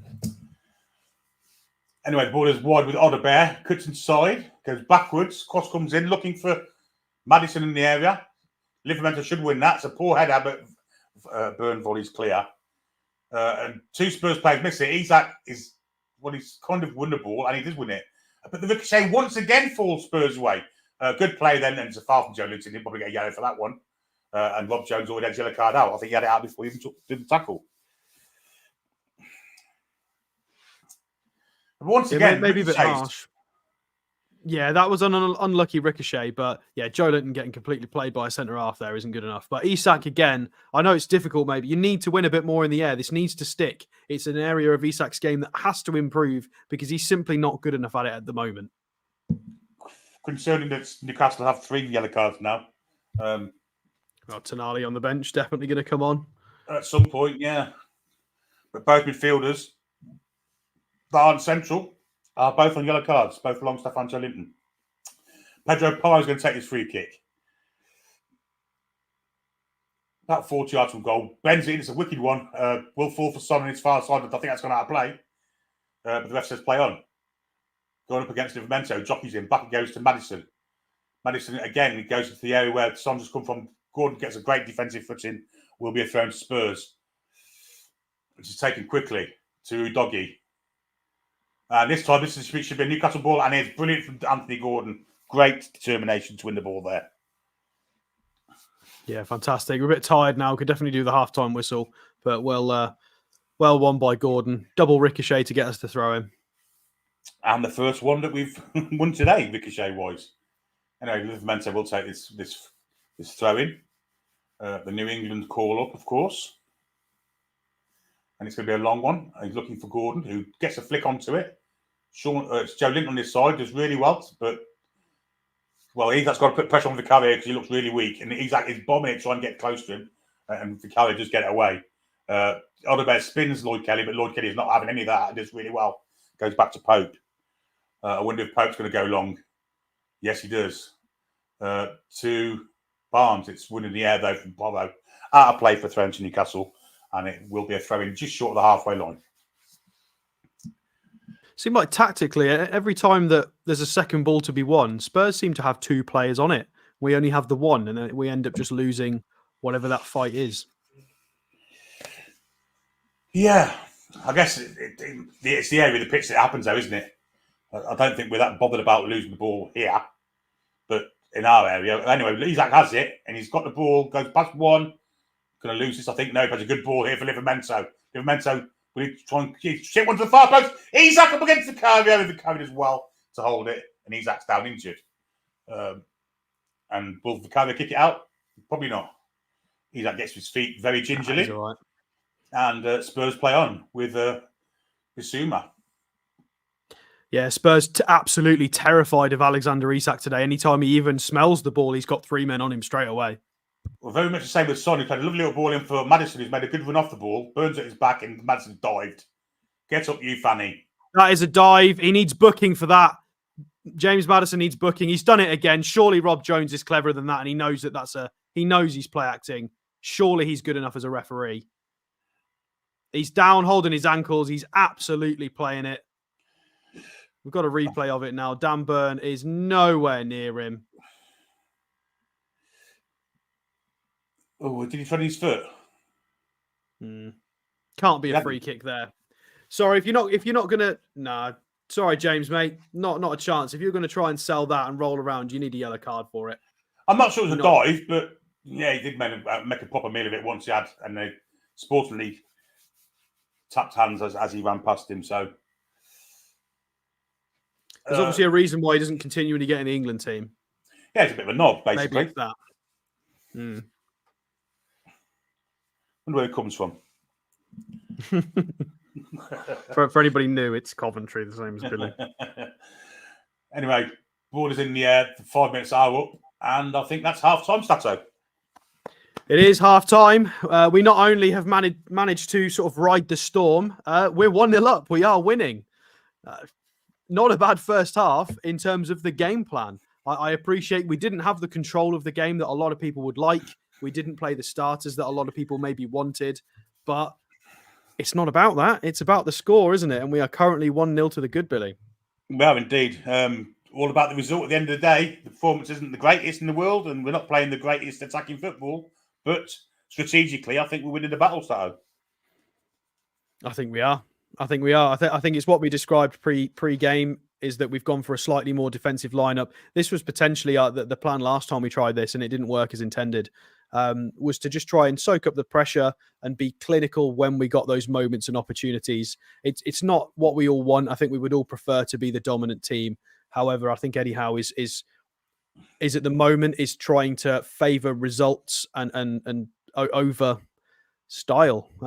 It's frustrating because obviously when you implement a really, really good style, the results do come. But I think he's under pressure to try and obviously get a strong finish this season and get as many wins as he can, and especially take advantage of home performances. So he's gone for a careful lineup to try and win by moments with clinical players. And Harvey Barnes was purchased because he was a 26-year-old experienced winger who had a decent goal scoring record, and he's done it. He's absolutely done it. I was massively unsure about Harvey Barnes in this team. And in recent weeks, he's put in better performances as a starter, more dogged performances and battling performances when we had our backs against the wall. And now he's doing the business in another tough game against a tough side and has scored a goal. So fantastic from Harvey Barnes so far. And a fantastic finish it was. And I'm the same as you. I've been very critical of Harvey Barnes the past 2 or 3 weeks. I think he's been absolutely outstanding. Anthony Clark says the crowd are definitely showing signs of frustration, but largely how we have played. Too many loose balls and lacking ball retention, as we've shown all season so far. It's hard to disagree with that, Stato. Yeah, difficult. I mean, I was in St James's Park for the Southampton game, and that was incredible there. Obviously, we were a bit quiet pre-sending off of Fabian Schär, and then after that, it turned into an absolute coliseum. I don't think I've ever heard it as loud as that. That's probably the loudest I've ever heard St James's Park, but I think it was more because of the deep booing that made the stadium rattle. Yeah, I mean, this is only our second home game of the season. We've got the sound off, so we'll have to wait and hear from Paul and for people who are inside the stadium. But it looked a bit positive in certain moments. The East Stand was getting involved and we were winning corners and tackles. But yeah, potentially the camera isn't showing the crowd as often as they normally do, which is maybe telling. Yeah. Right, Starter, take over for a minute while I just go have a quick visit. We can do. Well, we'll do some stats while we do that. So let's, oh God, I've only got 1 minute, guys, so you'll have to bear with me. Let's get FOTMob up for the game and we'll have a look at some data. Other results so far, we've got Chelsea are 1-0 up against Palace. It is half-time in that game. We, of course, are 1-0 up against Spurs at half-time. And the other game today, 4 o'clock, 2 small teams from the Northwest. Not worth talking about them. We'll skip over them because I'm sure they'll get plenty of coverage in other TV channels and YouTube channels. So, data for this game. It is Barnes scored on the 37th minute. It was. Situation is gone down as a throw-in set piece, which is lovely. Again, well done from Lloyd Kelly again from that assist and just decent experience to know that was the right thing to do. Stats for the game. Ball possession, 65% to Tottenham Hotspur, 35% to Newcastle. Expected goals, XG, a lot of people's not sort of favourite stat. We are winning 0.5 in XG to Spurs' 0.29, despite their peppering of the goal, it has been very long distance peppering. 8 shots for Spurs, 5 shots for Newcastle. They've only had 2 on target, which Nick Pope dealt with quite convincingly. They did have it in the back of the net once, but it was a very offside shot, so that's fine. Passing wise, 209 passes for Spurs with 85% passing accuracy. We've only got the 92 passes, accurate passes with 70%. So again, it is the game plan. It's soak up pressure and beat and hurt them in transition. 9 fouls from us, 6 from Spurs, and we're both on 4 corners each. So have we got any more interesting statistics? Duels won so far in the first half. We've won 24. Spurs have won 28. Maybe not as bad as we thought. We've won 9 to their 8 aerial duels as well. 3 successful dribbles completed by players in a black and white shirt, 1 for Spurs. Discipline, of course, yellow cards. We are on 3. So it is Lloyd Kelly, Joe Linton, and Sean Longstaff with the yellows, with Sarr the only yellow for Spurs. Second half, Billy. Are we feeling 55, 60-minute changes from Eddie, or are we thinking, what's Eddie o'clock? Is it the 67th minute, I think, is Eddie o'clock, isn't it? Yeah. I think we may see Tonali before then. Yeah, well, obviously, Sean and Joe Linton on a yellow. I think it would make sense that one of them comes off, maybe. I'm prepared to say it was Sean. And I think Sean's had a good game today. He's getting criticised in the chats by some, but I think that's just habit for him. I think he's been okay. He's not been bad. Yeah, a little bit choppy in probably the final 10 or 15 minutes of the half, but I think he's been okay. He's been very switched on. A couple of good tackles. You can see he's missing a little bit of technical quality, but he's been fine. If Sean can give us this is all we ever wanted. We just wanted kind of this level from Sean. He doesn't have to win in quick throwing for the goal because it's really good. It's a great. They're not showing the highlight as far back. Anybody watching? Does anybody know who took that throw? Was it Byrne? I think it might have been Byrne or someone. Possibly Byrne, but it was very, very. Who's back there? I think it is Byrne.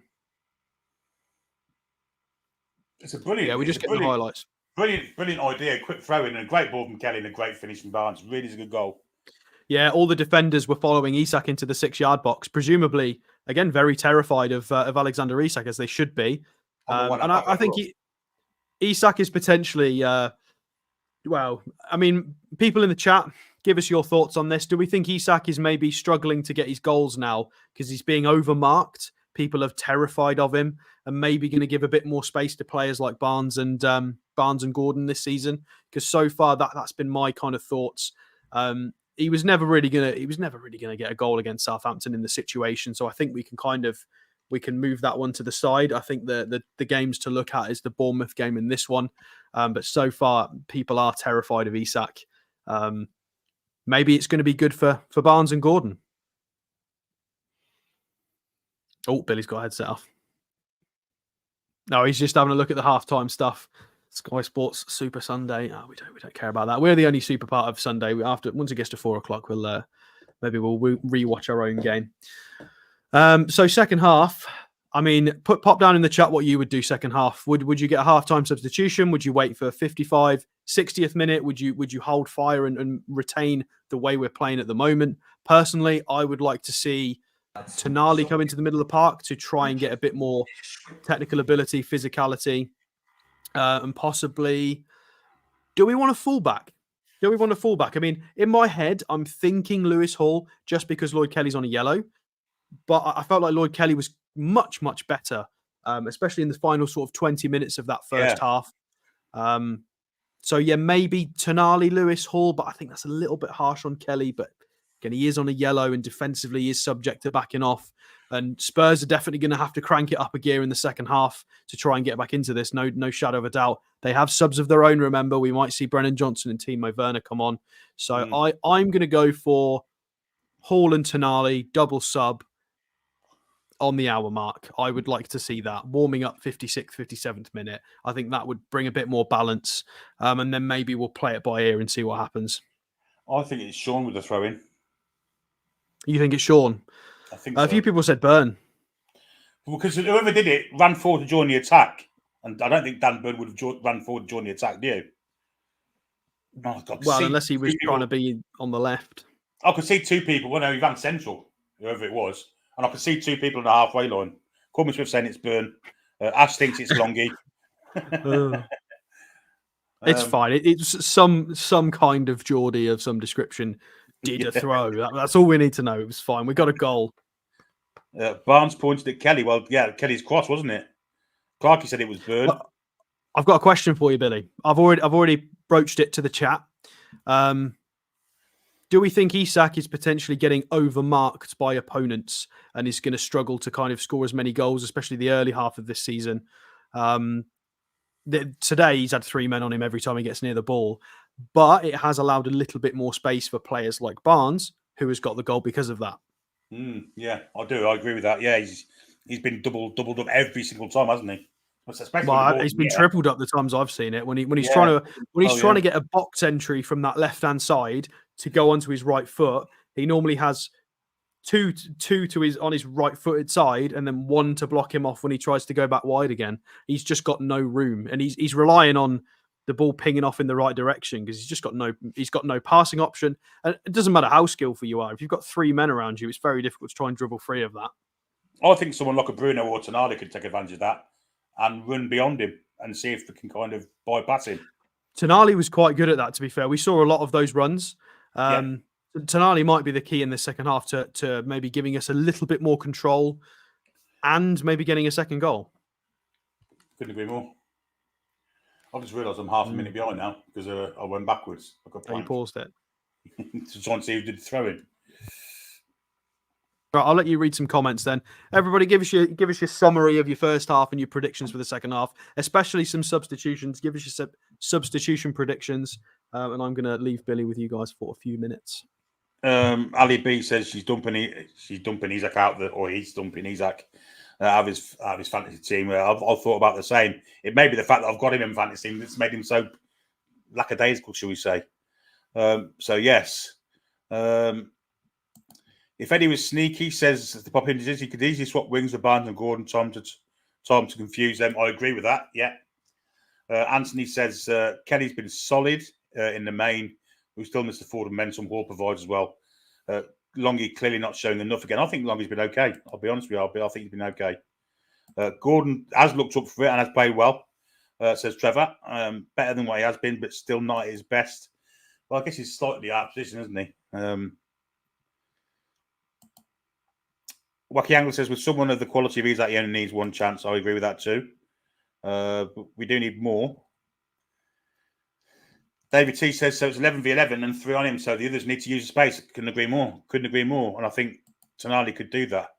Tonali would be more dynamic, says Clarkey. Yeah, I agree. Ken Mann says, I think we need more on Isak, but gamble on him quickly after Bruno or Joe to spread it out wide. That way the defence are running back to Isak for him to get into space. Yeah, I agree with that too.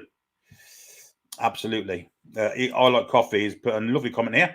If you're enjoying the stream, please hit that like button and subscribe button. It's free to do so. Feel free to use the super chat feature and or become a member and help support the channel. Absolutely. Couldn't agree more.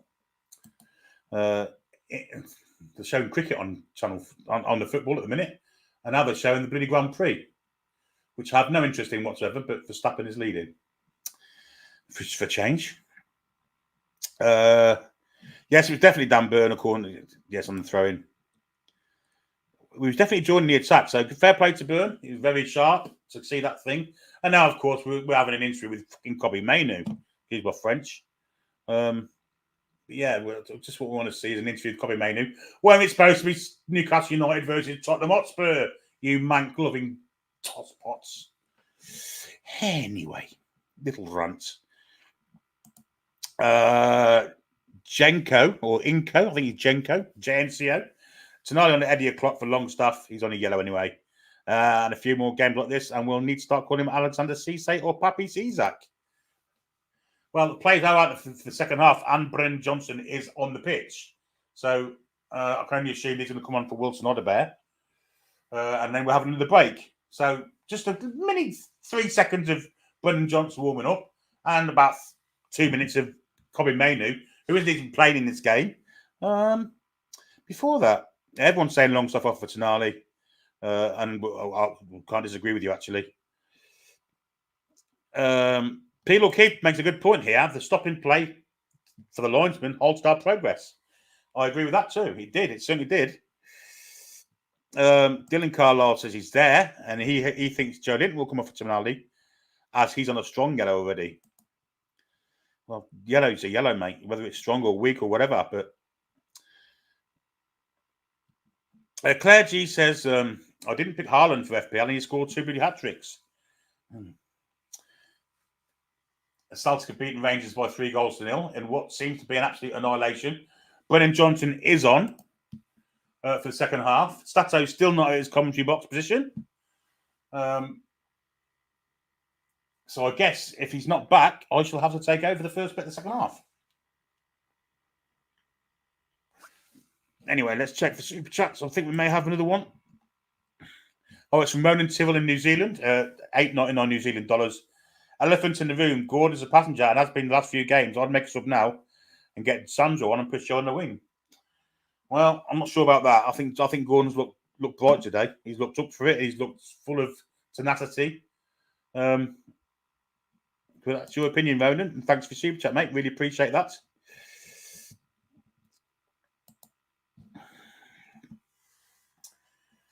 Anyway, the players are out for the second half. Stato's obviously gone for a quick refreshment. Brennan Johnson is coming on. I'm going to assume it's for Wilson Odebear. Or it could be for Kulusevski, but here's Stato. Hello, I have returned. Well, being as we've got 3,200 people in, just before we kick off again, it is worth saying that we are going to be doing our instant match reaction Patreon this afternoon. Me and Billy will be. So if you want a quick run-through podcast of the game today straight afterwards, we'll be recording that immediately. Of course, we will be doing the match review on the YouTube channel. It will be, I don't know if it's tonight or tomorrow. We'll have to check in with the boss man when he gets back from the game. And there will be some more podcasts coming up in the next few days this week because we've got a lot of interesting topics to cover with the power struggle, the January transfer window, what we do in. There's a lot to go through. So make sure you check out the Patreon. If you haven't, there should be a link down below. And we have kicked off for the second half. Billy, am I doing this bit? Yeah, go. Any changes? Yes, it's Pape Sarr off and Brennan Johnson on. So, well, frustratingly, they've taken the yellow card player off, which is annoying. But well, Spurs have got the ball deep in our half, and we are back in a 5-4-1, which again is a slight change to our normal out of possession structure. They've got it in the box though, and it has ricocheted around. Tino's trying to shepherd it out and can't. He's going to try and run us down the pitch. Gets past his man, he does, and he's going to play a ball down the wing to Isak, who looks very offside. Yeah, sorry, mate, you are miles offside there. I think Tino wanted Pope to come and get that. No, I think he wanted to run it out for a goal kick, but it wouldn't quite go. All right, well, Spurs have got it now. Someone is brought down, and it's going to go for a Spurs throw. They're going to take it quick, and it's flicked on by Sean, but we've somehow managed to come away with it. Sean back to Tino on the right. Tino's got 3 men on him. He's going to try and play it down the line for Isak. Isak gets it. He looks like he's onside. He's going to drive into the box. He's got Barnes left. He's brought down. Surely that's a pen. He's not got the ball. He's going to get a clap. Dragason's getting a clap from fellow players. Isak is demanding a penalty. We can't see from that camera angle whether he got the ball or not. I think he did. Spurs are going to play it away. I think he got the ball. Well, Isak really needed to pick a shot there or pass it to Barnes, one or the other. We've managed to get it away from the Spurs attack, though. He did that. He did that. No doubt about that. Bissouma central. Oh, it's in the box from Spurs. They're trying to knit it through. We've got to get this out somehow. Oh, it's gone all across the face of goal. Tino's managed to kick it away. Gordon's booted it. Shit. Very poor clearance from Gordon, though. He's got to do better than that. Spurs come again, a 5-4-1. Sean blocks the pass. Barnes manages to get it, and he's going to try and wriggle free. He's being held. That's a yellow card. Referee preventing the counter. Thank you very much. In the bin you go. Book, not bin. I'll go with bin. It's better. Terrible from Bissouma there, stopping the counter-attack. Again, this is one of the problems with the 5 substitution rule there. Why aren't they showing the penalty incident? They're not showing the penalty incident as a replay. All they're doing is showing that near chance for Spurs. We want to see a replay down the other end. Here we go. So Dragasson gets none of the ball, brings Isak to the floor. He gets a block of the subsequent shot, but he drags Isak to the floor. Has he got an arm on him, a hand on him? He's got... Yes. he pulls him down. He pulls him down. That gets given. That does get given by other referees in other situations. They've gotten away with that. Spurs have. Should have been a penalty. And Bissouma gets booked for preventing that counter-attack. Robert says no pen, Alex. Yeah, I mean, if it's no pen, it's no pen. But you see those get given. You do see them given. So I don't think VAR even looked at it, but Pope is going to take a long clearance. And again, Isak cannot win the ball. Kulusevski's going to drive to the right-hand side. Is this Brennan Johnson on the right now? He's driving central at Lloyd Kelly. He's backing off again. Lloyd, square up to him, man. I think. Oh, dearie me. Bissouma's got it at the edge of the box. Back to Maddison, who's going to try and... Oh, no. Back heel to Bissouma. They've made a tactical change, haven't they? Taking Salah and bringing in a tackle on.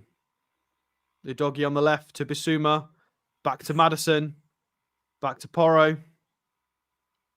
On the right-hand side, I'm presuming this is Brennan Johnson. And they're just, playing it across their lines. Bruno goes to press Maddison, and Maddison has to go backwards. Bruno nearly nicks the ball off him. Gordon has won the ball. They played a stray pass. Gordon's got four around him. He's going to have to go alone. He does get clipped on the back of the boots, and it doesn't look like he's going to get the free kick. He should do. Oh, come on, ref. No, he says it's a clean tackle.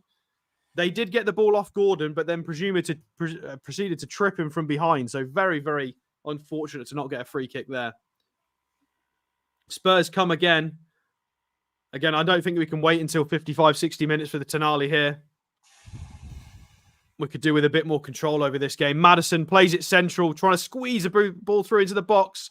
Byrne does kick it out for a throw. We just needed to get rid of it. Panic station starter, isn't it? Squeaky bum time here. Yeah, we're only 49 and a half minutes on the clock. We do need to get some control of this game. We cannot play like this until the final whistle. We will lose. I think Isak did take too long, though, to decide what he was going to do with that, I've got to say. He encouraged the tackle, didn't he? But this is the danger of playing in this way, is in today's game, you can just do professional fouls to stop the counter-attacks. And you can also, because of the 5 substitutions now, you can easily recycle players on a booking, which is a poor way the rule can work for you. You can cheat more and get something from it, which is a shame. Dear. All central for Spurs. Emil Kraft gets a nice foot in there. Offside. On Bissouma, it was offside as well, so no problem there. Oh, it was a doggy, actually. Yeah, it was off just. Yeah, panic stations. We need to settle now. The last 2 or 3 times we've won the ball, it just goes out for a throw-in. We need to. We can't just boot it away. We need to try and escape. Tonali and Miggy are warming up. Nice to see. I think Eddie thinks the same as us. We need a bit more control of this game. Jacob Murphy is also warming up. Go on, Sandro. Let's get you on, boy. Nick Pope takes the long kick. Joe Linton doesn't quite win it, unfortunately. He's going to give away a free kick, yeah. Joe Linton's getting really frustrated here that he can't get any challenges in. They're both challenging each other fairly. And again, I think Rob Jones is poor there. I think they're both having a go at each other. Equalizer, really foul? Palace at Chelsea, Eze. Eze, yeah, in the 53rd minute. Oh, he's managed to... Poor from Emil Kraft. Tackle. Oh, come on, ref. You're giving the free kick for that and not for anything else. Absolute nonsense. We need to get Sandra on now before someone gets sent off. Joe Linton and Longstaff are walking tight ropes now. Yeah, cool. Sean, that was poor, mate. If you didn't touch any of the ball, you were off there. Need to be careful. Spurs take a quick free kick. Maddison's going to ping it all the way back to drag us in. They are in our half, though. Their 2 centre-halves are in our half, so every Spurs player bar the goalkeeper is in our half. Tried to play a through ball central. Romero does, and it just rolls all the way out for a throw-in, and Tino is going to slow the game down. Well done, young man. Cameron Paul Mitchell, Billy, who's eating the inside of his lips. I just think he is. Yeah. Bunts next to him with a little clap. What are we clapping for? The throw-in, or is there a sub? I'm sorry, it must be a sub, I guess. We're seeing the back of Son, so Lord knows. Oh, these cameras today. Sky, come on. Thank you. There we go. By the way. What happened. Yeah, terrible throw-in. Give it straight back to Spurs. We've managed to win the ball. We're trying to play it out. Gordon needs to find someone. Isak on the right. No, it doesn't find anyone. Spurs come again. Central to Kulusevski. He's going to play it out to the right. No, he doesn't. He drives central. You've got Brennan Johnson whipped into the box. It's deflected. Oh, he's put it over the bar. It should have been 1-1. Absolute shambles there. Was it Odebear, was it? Yeah. Absolute shambles there. Yeah, good ball in. It does come off Lloyd Kelly, floats towards the back post, and you have to get something on that. You have got to score. I don't want to be a doom monger, but I can see these fucking scoring if you don't tighten things up. Well, the way it's going, we're riding the pressure, but how long is this pressure going to go for? Like, this is normally, it feels like we're in the 80th minute at the moment. We're not. We're only in the 53rd minute. We need a bit more control over this game. The substitutions need to happen. We just give them the ball back every time. Have we got a free kick for that? No, we haven't.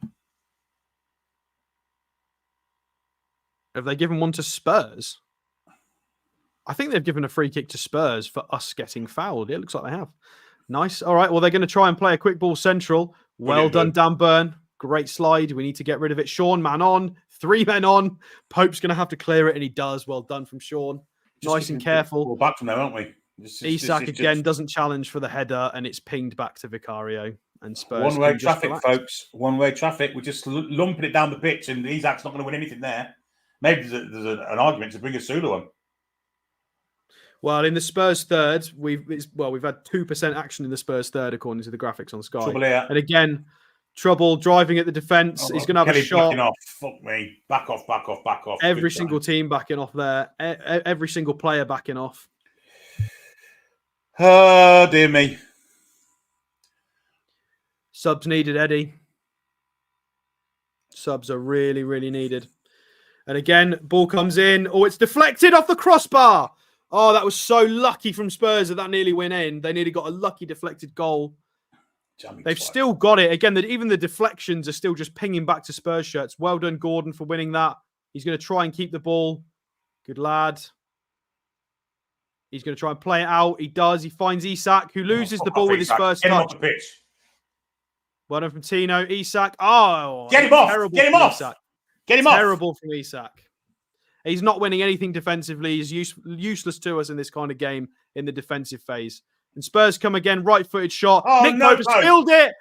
Oh, and Dan Burn stuck it into our net. It's 1-1. Nick Pope, Alexander Isak. Fucking shit. Spilled by Nick Pope. Good try from Dan Burn, I guess. He can't save everything. Absolutely shocking there in build-up, guys. It was purely Gordon trying really hard to retain the ball and try and take some pressure off us and get the ball up the pitch. But Isak cannot hold on to the ball. It's as if it's got Vaseline on it when Isak's involved. And Nick Pope there, unfortunately, fumbles the shot from, I don't know who took that shot there. Spills it out on the right-hand side to Brennan Johnson. And then Dan Burn tries to clear it off the line into our net. Billy.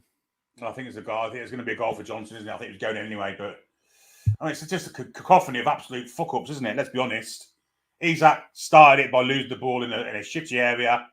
They pressured. Shot coming from Maddison. Pope posed it out. Well, it's poor from Pope. And then Burn couldn't get a clearance over the bar. And on the attack straight away. This is ugh.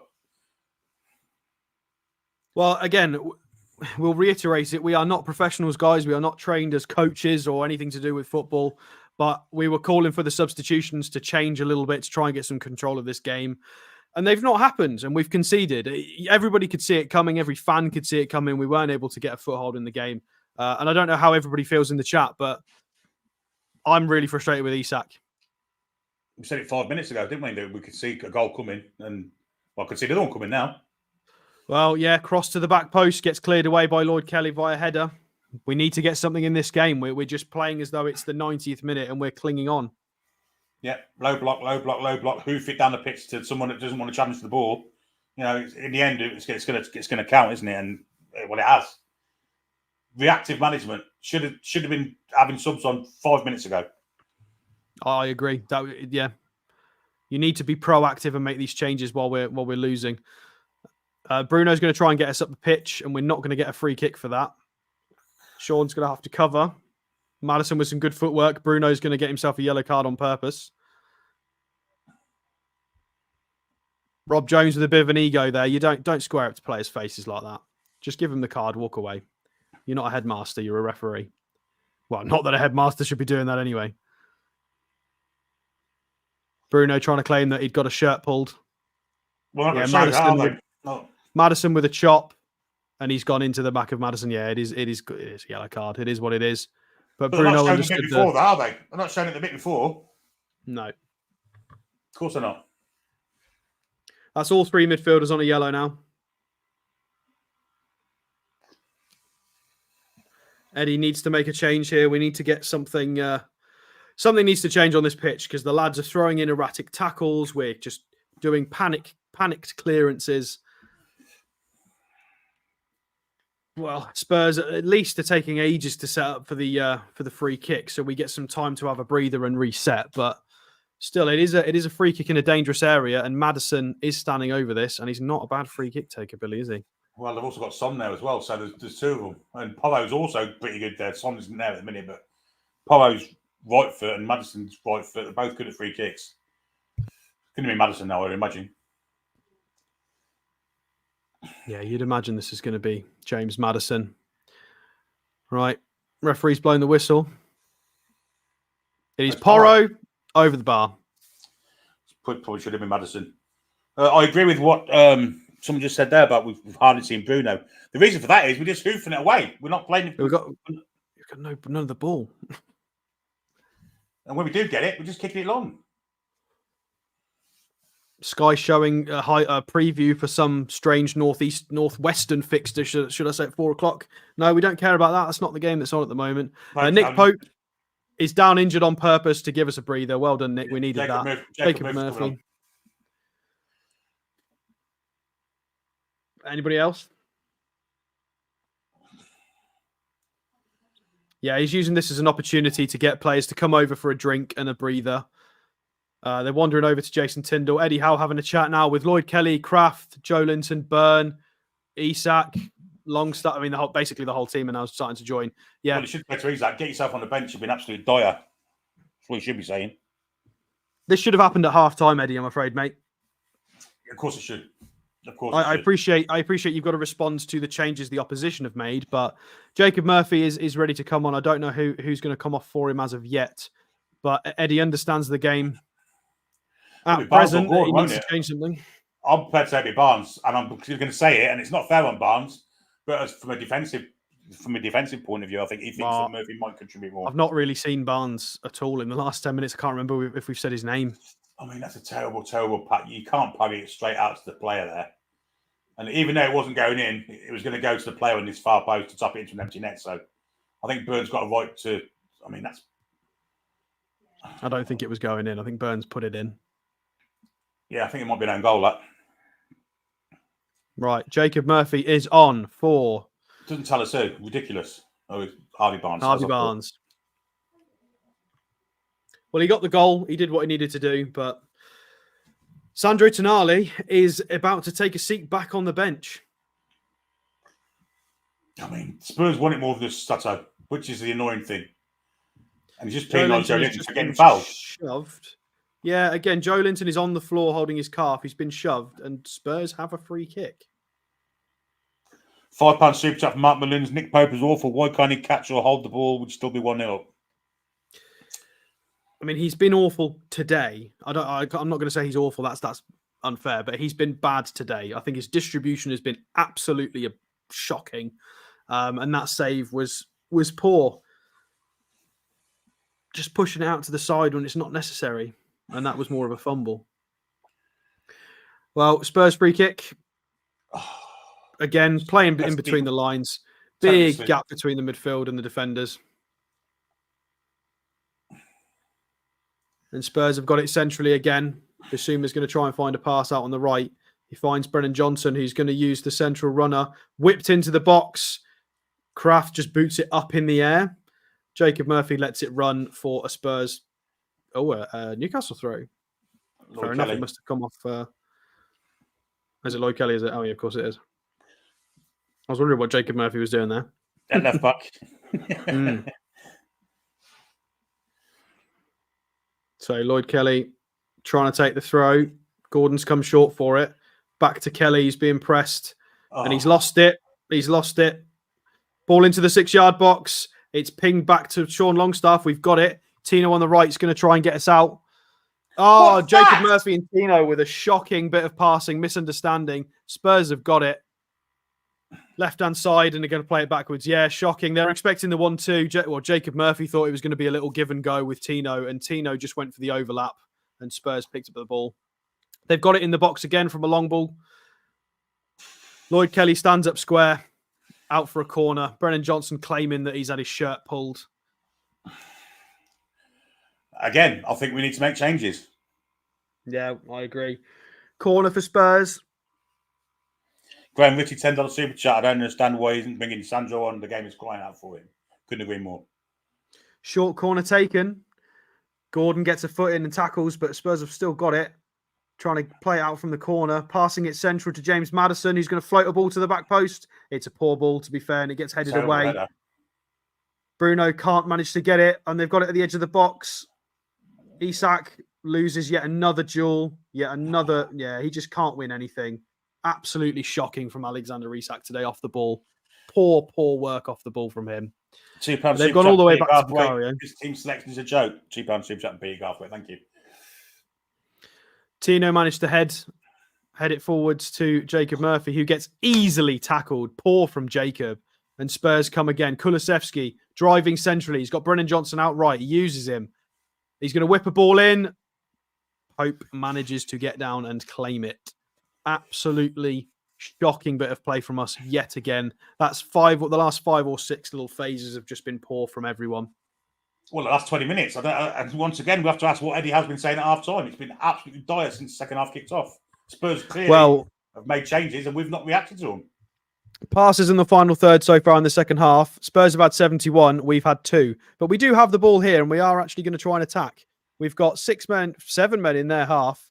Bruno with the ball central. Sean Longstaff tackled from behind. It's not going to be a foul. Somehow got the ball. We've got to get back into our shape now as Spurs just try and calm things down with Bissouma to Maddison, and they're just going to slow everything down and rebuild, which at least they're going to let us get players back. Reasonable move, but just broke down with Sean there. Stands to reason why Tonali's not on the pitch.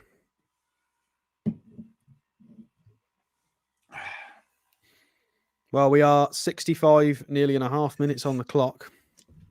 Nearly 3,500 if you win. Good little win back from Bruno there. Got the ball back, but we do need to do something with it. Joe Linton's got it central. Plays a ball into Isak, who's got it. Out to the left-hand side with Gordon. He's running central. It is Lloyd Kelly who stabs one near post. It's Jacob Murphy, who's gone left side. They're confusing me. He went near post. Oh. Good effort, but good save from Vicario. Yeah, he tried to toe poke it near post, and it's put out for a corner. That was a good little move from Newcastle there. Well done from Lloyd Kelly as well. Been involved in 2 fine attacking moves so far today. And from Gordon. Great little flick to Murphy. Yeah, they all expected him to try and force a shot, and he used Kelly on the left-hand side. We are going to have a corner. Right, it is going to be Anthony Gordon to take the corner. It is going to be an in-swinger. Everybody up here. Even Kraft. Central, we lose the header. Gordon's going to have a foot race. He needs to get to this against Porro, and he goes backwards to Tino, who goes back to Kraft, and that's to Sean Longstaff even, and he goes back to Pope. Pope's being pressed very aggressively and is going to have to just erratically kick it. Goes straight to a Spurs player. Awful again from Pope. You need to get your head up and be aware of where your players are on the pitch. Shocking. Kulusevski, right-hand side, driving at us. We're on the back foot again. Kulusevski. Back to Porro. Back to Maddison. Back to Kulusevski. Tries a little 1-2 with Johnson, I think. Referee. Oh, Bruno's brought down. He's absolutely incensed. Maddison is whinging and whinging and whinging. Gets a yellow card. Walk off. He does apologise to Bruno. Fair enough. Oh, that is a terrible tackle. Absolutely shocking. Oh, my days. That's one of those orange kind of tackles. He's nowhere near the ball. He's gone in really hard with the slide. Sandro Tonali, everyone, and Lewis Hall are on the sidelines. About 15 minutes too late, Eddie. Yeah. Deary me. Eddie o'clock, 67 minutes. What did we say? Clip it, guys. Start of the show. We did say 67th minute is Eddie Howe o'clock. It's almost like it's textbook. Sandro Tonali is now on. I think he's brought Gordon off for Hall, though. Well, we'll see, won't we? We'll have a look.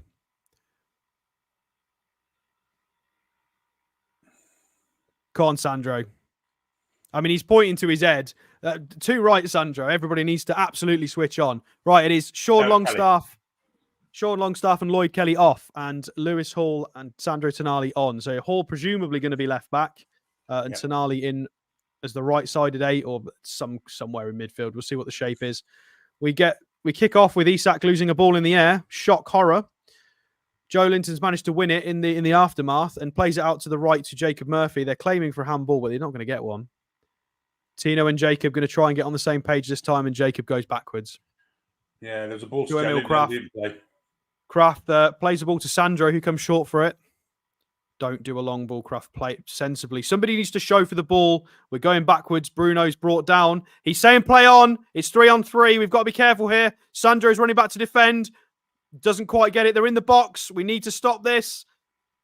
And it runs out for a goal kick. Well done, everyone. Good job. Great defending by Emil Kraft. We are halfway through the second half, so I shall take over now, Stato. Oh, God. Please do. It's driving me nuts. 69th minute. Go on then, Billy. Yeah, I mean, this is brilliant defending from Kraft. Great strength to shepherd the ball out for a goal kick. And we have the ball on the left-hand side with Gordon, who's going to leave it for Lewis Hall, I imagine. And yes, he does. Lewis Hall has a fresh trim. He's thrown it in for Joe Linton. Joe Linton with Kulusevski at his back goes back to Dan Burns. First touch end, great. And Sonmine gets there. Burns giving away. It's with Odibert. Great tackle from Kraft again. It's Dan Burns, in fact, who got back to reatone for his error. But awful play from Newcastle United once again. Dan Burns' first touch let him down. Well, he could have played Sonny, didn't. And Kraft got a tackle in. Dan Burns down in his haunches. We're trying to throw this game away, Stato. It's bloody awful. Yeah, people need to concentrate now. Second half. I mean, the first thing Sandro did when he came on was pointed at his head and looked at someone. So whoever that is didn't get the message. Anyway, corner comes in. It's fallen to a Spurs play at the far post. It's headed wide from Dragusin. Free header as well. Lewis Hall lost him. Lewis Hall should have been on him, really. Centre half on a left back. But anyway, yeah, I agree with that. Niall, Odibert plays that to Son. It's 2-1. Anyway, we've rolled it out short to Livramento. Now Murphy. Murphy cuts inside. He's got the doggy right up his backside, and the doggy wins it. Again, giving the ball away in our defensive third. It's shocking. Kulusevski has it in the box. Good tackle comes in, and Newcastle can finally get it away with Livramento. He goes square to Murphy, who's been absolutely nothing short of shocking so far.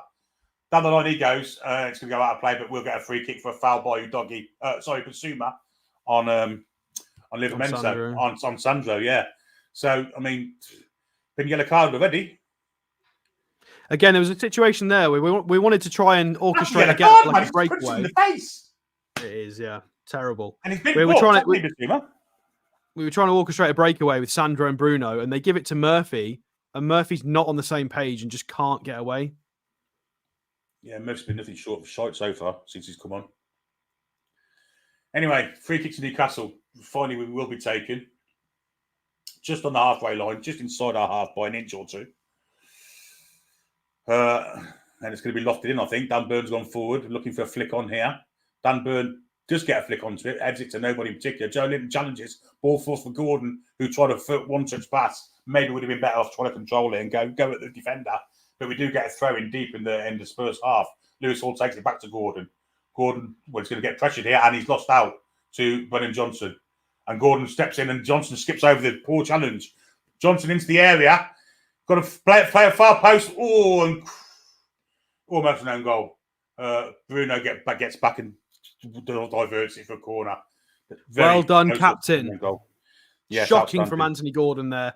Couldn't even. Not only did he create the mess, he couldn't clean it up. He didn't even Bruno get back, did he? saving our skin yet again. Thank you, Bruno.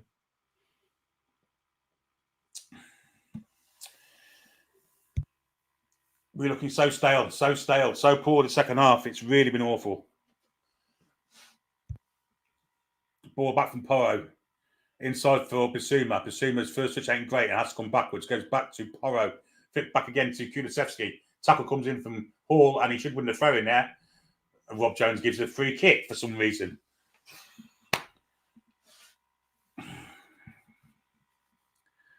Spurs are going to make a change. Timo Werner's about to come on, I think. Yeah, for number 28, is that? Who is that? Odebear. More pace to deal with. Yeah. Sorry, there's a guy in the chat called Kieran who's asked about 9 times if this is going to go to penalties. No, it's a Premier League game. A draw is a point. And it's a free kick. I don't know why the free kick was given, because there was no foul, obviously. Pedro Porro's going to take it. Should have been a Newcastle throw. They got a free kick. Jacob Murphy's marking Timo Werner. That seems to be a mismatch to me. Anyway, it's a good free kick. Pope just it's a poor header from Livramento, falls to Son on the far post. Little chip in, looking for the far post again. Isak gets a clearance, falls off the foot to Tonali. Bent in from Madison. Great save, Pope. Outstanding save at the top corner. A great effort from Madison, but Pope was alive to this one and has reatoned his error early, I think. With this is again, very, very lucky from Spurs there, because Isak's clearance comes off Tonali, lands at the feet of Madison to follow up with a shot. But Ricochet definitely plays for them. He's their 12th man today. Yeah. I'm afraid this is a long-standing thing, though. It happens every single week. Anyway, in-swinging corner coming from the Spurs, looking for a header. It's headed away from, I think it was Byrne. Now it's with a long shot. It's a great effort over the bar this time. Will they get? Has Pope saved that? Porro's shot, I think it was. But has Pope got a hand to this? He may have done. Porro's right foot. I'm not sure if he did or not. They've got a corner. They've somehow got a corner for that. I think it was you could argue that's a goal kick. Anyway, Madison will take the corner. The linesman standing in his way. Get out of his way, linesman. You plank. Well, in fact, go and stand in front of the ball. Why don't you? Anyway, outswinging from Madison, looking for a Newcastle Spurs head. Doesn't find one. Forced to Basuma on the edge of the box. Son could have gone down and didn't. Kulusevski or Gordon got totally suckered down. The footballer's foul. Lucky for us that Brennan Johnson didn't have his finishing boots on there. Again, it just falls to the right place for him, doesn't it? It pings off and just ends up at a Spurs boot. Yeah, it was poor from Gordon, though. He ran away and left his man on his own there. And, yeah, lucky for us that... Dare I say it, Gordon should come off for Miggy, because Gordon's been shocking defensively in the last 15 minutes. Yeah, which is the reason why I brought Barnes off and left Gordon on, I think, was for his defensive qualities. He's been nothing short of dire. But saying that, Sato, name me a player that hasn't been so far, really, apart from Bruno. To be fair, Gordon did this against Bournemouth and then got a goal. So it's difficult. He could very well get a goal in this game, but he could get the winner. But he's been poor off the ball. No challenge on him. Now Gordon on the ball. Goes back to Bruno. Bruno sprays it for Livramento. Livramento further wide for Murphy. Murphy up against Udogie. Probably going to come back to Bruno. In fact, he goes further back where Emil Kraft picks it up. Back down the line again. Murphy's got made a run down the line and won't get there. He does get there. We'll have a corner ball for that. Thank you very much. Corner ball to Newcastle. Romero tried to deny that as fucking twat. Anyway, it will be a corner ball. Let Sandro take it, for God's sake.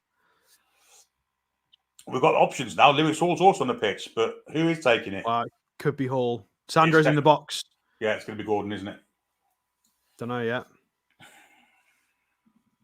We've thrown men up. We've got Bruno and Sandro in the box.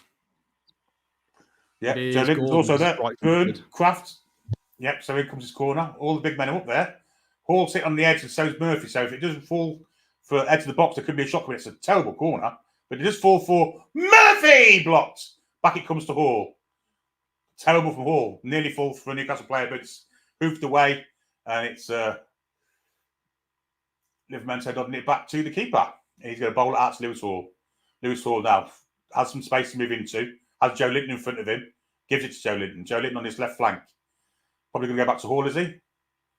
Yes, he does. Hall square for Byrne. Byrne's going to get pressured, but he slips it for Joe Linton. Joe Linton gets away from his man superbly and plays a fantastic pass. And it's Murphy in, I think. Murphy in, one-on-one. Can he finish it? Squares it. He's out! It's 2-1! It's 2-1 Newcastle United. I'll wait to see if VAR check this because he's maybe offside.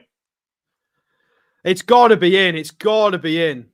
Jacob and Isak having a little chat with each other. So this all starts from Joe Linton in midfield. I had a little thought to myself that I wish it was Bruno or Tonali on that ball to thread a ball through. How wrong I was. Joe Linton skips past his man with a bit of strength.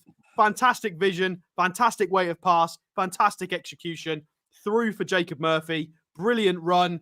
Brilliant awareness to know that he's got his partner there next to him. Instead of taking the shot, he pulls it back.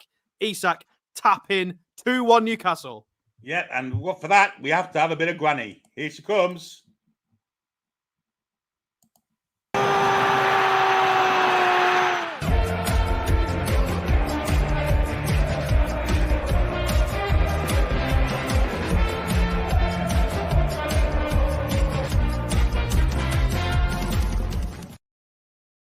Well, I've been critical of Jacob Murphy, but he did fantastically well there. Drew the keeper and everything and squared it for Isak. Empty nets up into. Even I would have scored that. 2-1 Newcastle United. Get in there!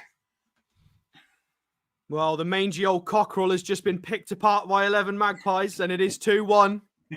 79 minutes on the clock. The subs are on. We've got to see this game out now, guys. 3 points are there if we can see this out. It is not all said and done. Alexander Isak's 12th goal in his last 15 appearances. First goal of the season. Those questioning him today, i.e. us two, probably should reconsider that. But off the ball defensively, Billy, he's not been great today, but he's put it in the net, and that is his job as a striker. 100%. That's what he's in the side for. And once again, he's come up top for us. And once again against Spurs. I mean, it's a travesty of a score, but who gives a shit? We've got some super chats. Ronan Tyrrell. We've got a few here. Hang on. Nick Thornton, Small Morning Management, £2. Peter Merrifield, Alan Shearer's tweet, NUFC hadn't helped Eddie Howe and failed him. Eddie Howe will walk. And Ronan Tyrrell, $8.99 New Zealand dollars. Sandro loops out the space for Joe to pass through. Yes, that was well spotted there, Ronan. He certainly did. Anyway, Spurs are making changes now. Hard to see why he would make changes. They were so much on top, and yet he's making changes. This could be good for us. Well, we'll wait and see. There might be a reason for it from Ange. And a ball on the line. I don't think Tino's going to get there. Romero gets there first. Van der Ven, but Tino continues to press, and there is pressure on Gordon. Wow, that's brilliant from Newcastle. Come on, Tino. Gordon pressing's there. Takes it quickly. Now Joe Linton back to Lewis Hall. So the Leeds' end is cheering the press now. We're up to that point. Let's have a modicum of calmness here. Murphy has it on the far side of the pitch. He's cutting side. Nice ball in for Joe Linton. Wide he goes. That's Livramento now. Livramento steps inside, looking for a pass. Probably going to have to go backwards. Now he goes forwards. That's Sandro. Yeah, Sandro and Tino needs to get some hair dye. Look for the 8, Billy. Look for the 8. Murphy, going past one. What is it? That's a fantastic long distance ball for Gordon, who will keep it in his far side. Brilliant from Murphy. Great vision. Murphy, Gordon going against Polo. Plays inside for Isak. Back to Gordon. Oh, it's terrible from Gordon. Awful pass, and Spurs can come on the counter. With Brennan Johnson goes back, but the pressure's on, and Newcastle may win this back. And they do. Brilliant from Sandro interception again. It's got to be quicker than that. It's going to be a free kick for Spurs here. Foul from Tonali. Avoids the yellow card. And he's down on his haunches. And here comes the changes. It's his name Bergstrom or something. He's Swedish, isn't he? Manson's coming off. Strange. Hey. Well, he's been booked, hasn't he? Off you go, lad. Yeah. I think this lad's Lucas Bergheim or Berghal or something like that. Can't remember his name. I'll let Sky tell me. They can do something right today with their shoddy camera work. And Basuma's off for Benson Kerr. Bergval. I was right first time. I mean, it's strong subs. Benton Kerr, of course, is a fantastic player. So good subs to be brought on. 8 minutes to go of standard time, Billy. Yeah. And about 78 minutes of injury time. If it remains like this. Anyway, Spurs have it at the back with Romero. Just walking up the pitch. No pressure. He goes to Bergval. And then down here for Dragusin. Spurs have gone 2 at the back by the look of things. No, Udogie's still on, isn't he? So Udogie's available for the ball now, but Romero's going more advanced than that. And in fact, he doesn't. He goes back to Dragusin. Wide here for Pedro Porro. Gordon faces him up. Good pass from Porro. Finds Kulusevski. Burn on him. Ball comes in. Great bit of play there from Tonali, but he loses the box. Oh, this is terrible. Tonali trying to return his mistake. Now it's with the doggy far post. Can we get it away? We can. Good call from Joe Linton. Whew. Yeah, it's the kind of experience you don't get when you've not been playing for a long time. The time on the ball element of it was fantastically read by Tonali to get that, but then maybe dithered with it half a second too long. Again, if it was Sean, we'd crucify him for that. So, Sandro, you need to get rid of it, mate. But Bergvall with a spread pass over here for Brennan Johnson. Or is it Tonali? No, not Tonali. Polo. Anyway, we win the ball back and Gordon can now bomb it down the pitch. Sliding tackle comes in from the new man, Bentancur. Does he get the ball? I think he got the ball, but he got the ball, but he's going to get booked anyway. Yeah, he also got Gordon's ankle. Terrible tackle from Bentancur. And Gordon is lying on the floor, holding his ankle. Gordon, good pace here, considering we're 83 minutes in. Well, he didn't get the ball, did he? Foul. No, that is a foul. I did think at first watch he got the ball, but it looks like he didn't. Gordon managed to get a touch on it first. Therefore, it's a foul. Rodrigo Bentancur. Anyway, the sportsmanship there is in. Well, he's like having a word with Eddie Howe. So Eddie's going, Alexander, mate, when the ball's up in the air, try and win it. Yeah, try and jump. See, when both feet leave the floor simultaneously, that's known as a jump. Anyhow, Lewis Hall's going to take this free kick. Let's get the likes up, as Zylot Coffee says. Yeah, guys, for anybody here, we will be doing an instant match reaction over on the Patreon. There are links to it down below, so feel free to go and check that out. And we will be doing a match review tomorrow on the YouTube channel. Well, good running from Alexander. Will he keep it in? I don't think it. Well, he did. He did keep it in. But we're not going to get anything but a goal kick for Spurs for that, or is it a throw-in? Looks like a goal kick. Nearly. That wants a throw-in. He said he didn't keep it in. And it is a throw-in. Pedro Porro has it. Deep in the Spurs half, just where I want him to be. Not a lot of movement for him, to be fair. And Joe Linton's won the ball in a fantastically advanced area. Joe Linton. Now it's with Isak. First switch was awful. We'll have a corner. That's gone out. That's gone out. Put it down, Vicario. Thank you. Brilliant, Joe Linton with the ball and such an advanced area with the pitch there. Brilliant. He found Isak with a nice touch pass too. His first touch weren't great, but we did get a corner out of it. Yeah, Spurs bottle jobbing it so far. They're getting a little bit nervous. Miggy and Osula warming up. Gordon's got the corner. Yeah, it'd be an in-swinger from Anthony Gordon. Come on, lads. Put it to bed. Here it comes. Gordon's free corner. It's over the head of Vicario. Terrible goalkeeping, but the Spurs managed to win a header in the box, which was lucky for them. Gordon has it now. Long, well, it's just a hoof, really. And Udogie lets it fall into the arms of Vicario, who quickly bowls it out to Udogie. Udogie down the left-hand side for Spurs, plays it in for, I think that's, I can't remember, it's Verno, isn't it? Now it's with Romero. We've switched to a 4-5-1. Yeah, strange. Ball inside Gordon, which finds Pedro Porro, who's come in his field. Then he goes to Bergvall. Bergvall goes further wide, then for Udogie, and then to the far side of the pitch where Timo Werner has it. Timo Werner going against Livramento. Back to Bentancur. Back in then for Udogie. We were just allowing them to come forward here. There's no pressure on the ball whatsoever. Concerning, I've got to say. He's just totally just stuck a leg out then when there's no one near him. Spurs look dangerous here, but we do get a footing, but it just falls for Spurs. And, oh, dear me, Bruno. Oh, dear. Anyway. It's fine. The ref waved it. He knows it was naughty, but he's all right. Let's play it on. Anyway, Spurs with the cross looking in. Murphy on the cover gets a good header to it. Gordon. He does. Strong there from Gordon, but he's not going to win the ball. He gets a free kick though. Well done. Kulusevski furious. He isn't happy about that. Well, don't care what he cares about. he didn't push him. Yeah. He's round the back of him and he's grabbing his shirt. Gordon nearly lashed out there, to be fair. It was lucky we got the free kick when we did. He did, yeah. 2.5 minutes of normal time to go, and then we'll find out how much stoppage time there's going to be.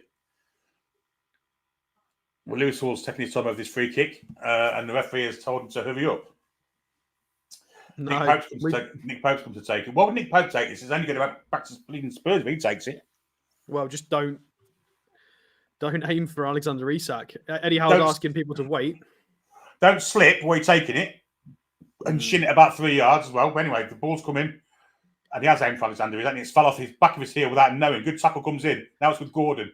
Inside, that's a terrible ball from Gordon and he's megged it in the process. Joe Linton gets a touch on it and Spurs on the attack here with Kulusevski down his side. Burn trying to get goals out of him. It's Werner, yeah. Did well, Burn, to get back actually and makes a great tackle too. Come on! What a tackle, Dan Burn. Kept up with Timo Werner. Fantastically timed slide tackle. Yeah, it's an outstanding tackle up for Burn. Might even be a goal kick. Did that come off Tino last? Or Tino, I'm getting it mixed up now. Well, it would have done, but Burn's big 900 feet got the last touch on it, unfortunately.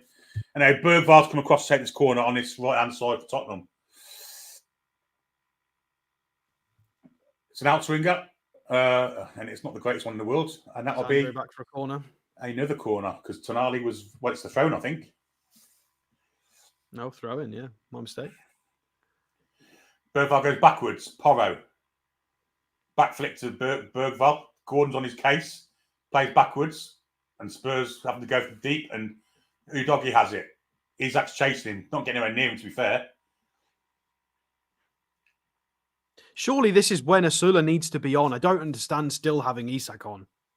Yeah. No, I wouldn't be reversed myself. Get Will Asula on just to run at people. Well, he's just there a minute, standing there, doing nothing, look. Not even pressuring nothing. Anyway, Spurs have got the ball and they've had it for quite a while now. We're entering the last minute of normal time. And Spurs are just playing at will with it. And we're disciplined in our structure in front of them. And Spurs go backwards. And in the end, they do come to the side of the pitch where Porro is. Goes back to Bergval. Once again, it goes back. Very disciplined Newcastle United in the structure at the minute. Romero. Yeah, Isak's just blocking passing lanes. And we do get the ball away. And Joe Linton chests it down. And going to lose the ball there. Joe, you can move that away somewhere. And Spurs win it once again in the attacking third, which is they've done quite a few times. Anyway, we're going to see how much injury time there's going to be. And it's another 5 minutes. 5 minutes, guys.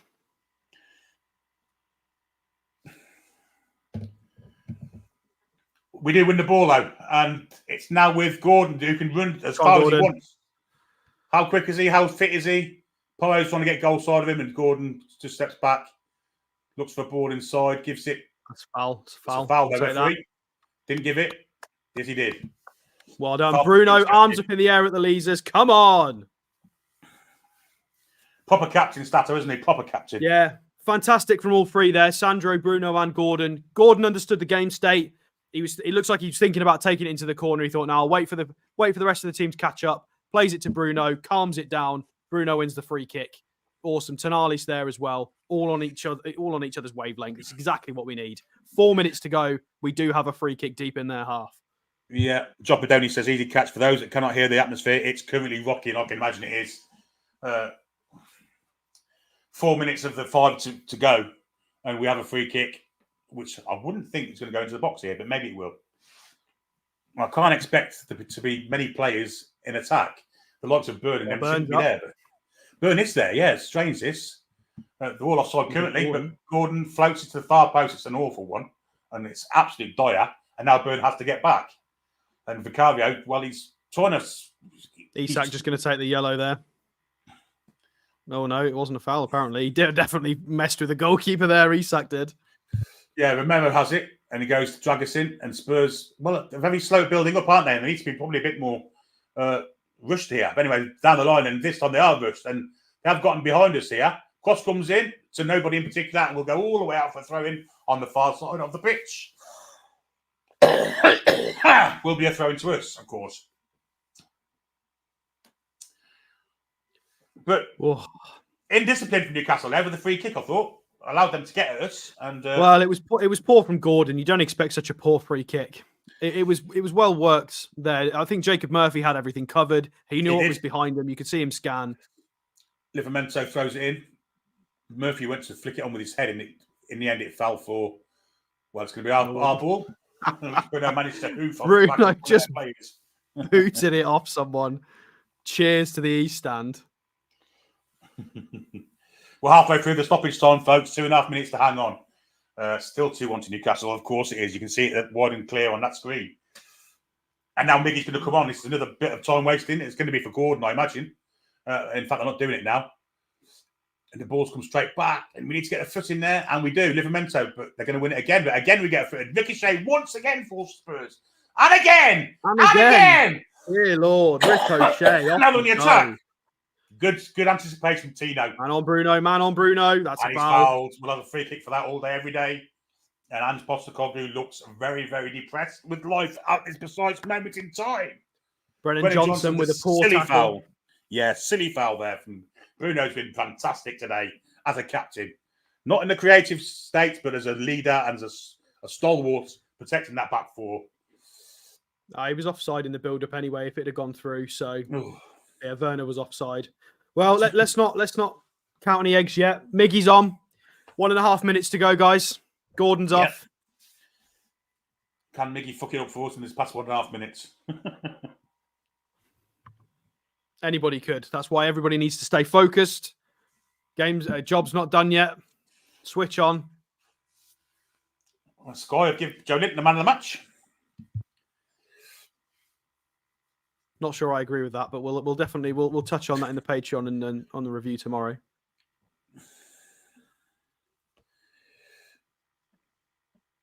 I mean, he has put a shift in, to be fair to him. Right, 94-22 on our clocks. Hoof from Bruno falls into Pedro Porro's hat, and he's hoofed it as well. And it's Murphy hoofs it. This is a game of hoof tennis here. Pedro Porro doesn't get it down cleanly, and he goes all the way back to Vicario. And Spurs are great. Long kick from Vicario. This is not Spurs' way, and Newcastle should win that ball and do. He's offside. He's actually miles offside, but he lets. Well, it's a thrown Spurs. 10 seconds left, guys, till the full time whistle. Well, we'll get another half a minute as well, won't we, for the sub? So probably. We're probably going to get to 96 here, and Spurs probably last chance saloon here for them. Long. That is it. 95 minutes are up. We're just waiting for the referee to end it. Good foul. Now it's on the far side. Comes inside. Sinai's there. Again, Spurs are trying to be intricate, and they probably need to get. And Murphy committed himself. And the Spurs player dived there. Absolutely no chance. And that's going to be a goal kick. And it's a goal kick. And there should be a yellow card for that player, whoever he may be. Werner. Taking an absolute pratfall dive there. And he's so 95-30 on the clock, and we have a goal kick, Billy. Surely this is it once we take a goal you'd think so. You'd think so. You'd think it's a long clearance down the pitch, and that'll be it. Isak is absolutely spent. He's not come off the pitch this season yet, has he? He's played every minute. I think he may have come off the last minute or two of the Forest game, didn't he? But I mean, the Newcastle fans are ecstatic. They picked the finest looking Newcastle specimen. Can hear the noise in the next room. There's another telly on. They've picked the finest looking Newcastle United specimen to focus on. There it is. There you go. It's over. 2-1. It's 2-1. We've managed to win 3 points against Spurs, Billy. 3 points. Unbeaten so far this season. We said at the start of this match, it had to be a perfect plan of action to work. It was a controversial starting 11. Who are we to doubt Eddie Howe and his black and white army? Unbeaten. What's that? 7 points so far. We'll have to have a look at the table as well in a moment. I think we're fourth. I think we're up to fourth. But Stato, let's be honest, we got away with one there, to be honest, didn't we? Well, that was clearly the game plan, wasn't it? The game plan was more defensive. Well, it was a defensive starting 11 to hurt them in transitional moments. We did.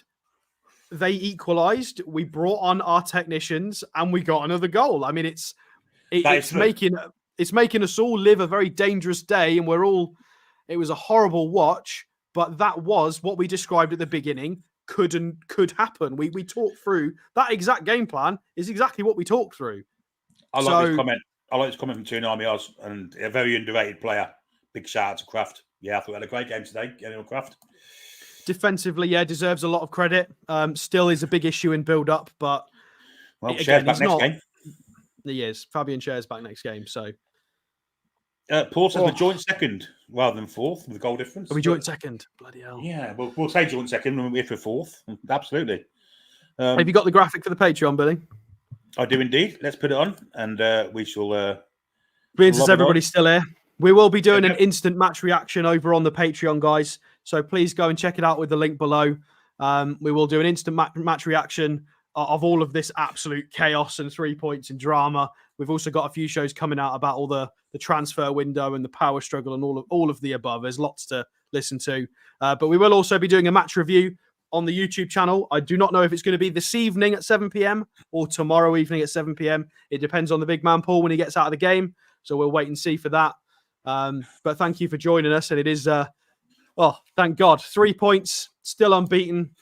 We're just getting highlights of the goal now, Billy, of the winning goal from Alexander Isak. You watch Joe Linton here. The ball that Joe Linton plays here was absolutely phenomenal. Great win from Murphy.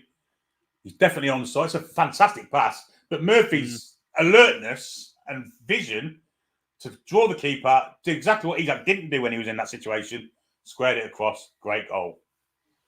Yeah, absolutely fantastic. I don't know why we've got Sturridge and Keane as the commentators for this game, because they've got no links to any of these two teams. Very odd from Sky. But yeah, fantastic. Tino made a run out wide on the right-hand side, freeing Jacob Murphy to kind of make that central run and kind of be the partner to Isak in that moment. And God, did that work. He put his foot on the gas. Absolutely fantastic. Fantastic. The game plan from Eddie Howe, Billy, again, started a defensive lineup. We soaked up the pressure. And to be fair, we weren't too bad in the first half an hour of that game. The game plan was okay. Lloyd Kelly, I thought, was good as well. He started off poorly, but grew into the game. Got his assist for the first goal. Harvey Barnes, massive credit for getting us in front as well. An important goal in this match, even though we did tire in the second half. 3 points, unbeaten. Let's do a couple of super chats before we do finally depart. Frosty Hammer, €2. Big win, feeling good for the international window. Of course, we get a break now as well, don't we? And Ian Fleming, who's had one of them days today. Great weekend. Celtic beat Rangers, Toon win, and great commentary. Can't ask for more. Thanks, Ian. Hope you enjoyed your old firm win. Fuzzle. And I must say, while everybody's still in as well, make sure you like, if you haven't done so already, if you enjoyed the commentary, make sure you hit the subscribe button as well, so it'll actually tell you, and hit the bell notification button, so it'll tell you when we go live for our review on YouTube. Yeah, Chopadoni's not happy with something. He says, we win the game, but it's all shit. STFU, you aren't fans saying things like that. By Christ, ever played the game away the lads. Yeah, I thought, if I was a Spurs fan, I'd be absolutely disappointed that they haven't won that game, or at least drew it. But I mean, he's a member, so I'm surprised of that. Is he talking to us there? I don't think so. I wouldn't have thought so. I was going to say.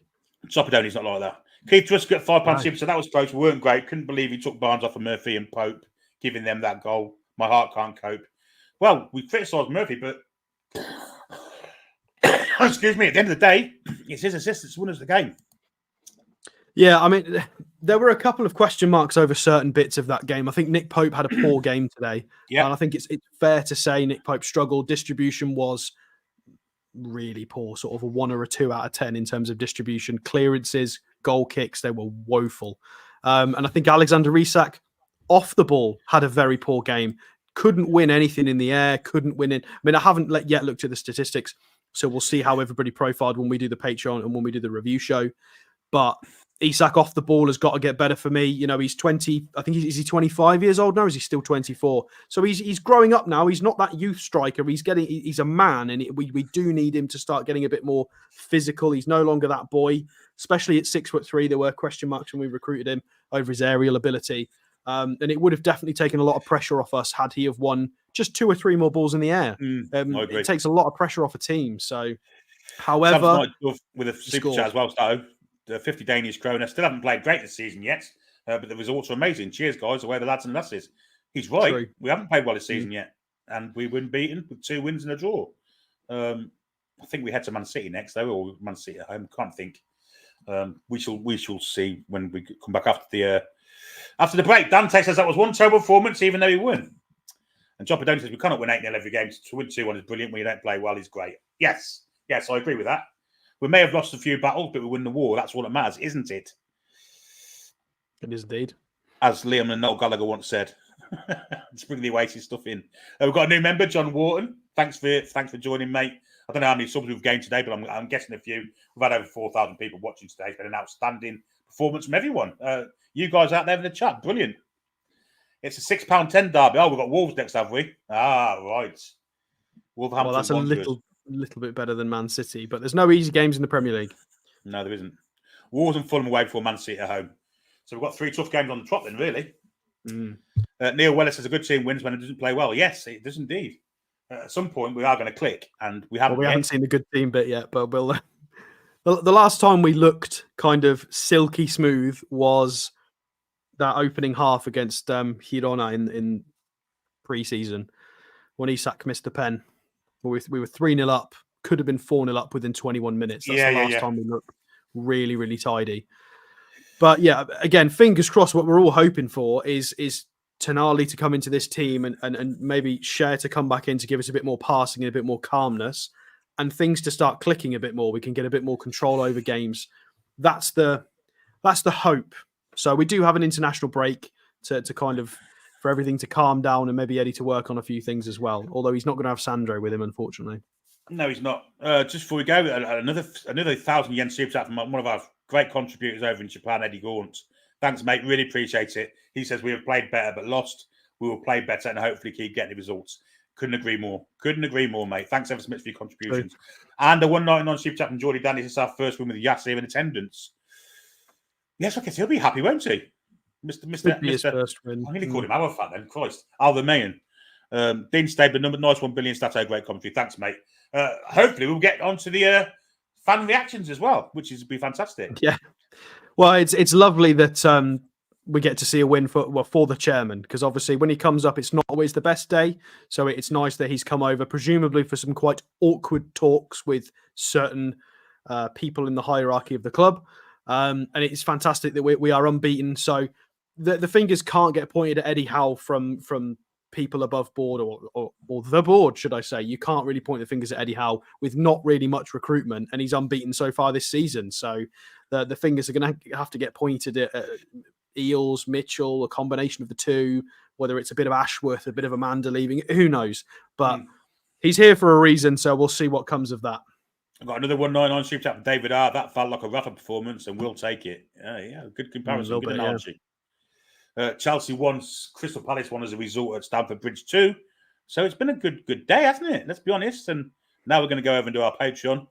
Thanks to all you guys for joining in with a fantastic watch along. Over 4,000 again. You amaze us. Keep coming back. Obviously, you're enjoying it, and we love doing it for you. So myself and Stato will be off to do our Patreon presently. That'll be out very soon. And I think we're doing our watch along, our review tomorrow. But I'm not certain. Okay. So keep your eye on the socials. Yeah. Listen out for the Patreon this afternoon, and the review will likely be tomorrow evening at 7:00. 7:00 UK time for people who are watching from overseas. Indeedy. Yeah. So all it says to us is we've won the game 2-1 to Toon. Spurs once again in our wake. But until we next time we see you tomorrow, have a great rest of your weekend, folks. Vamos! Come back and check on some breathing.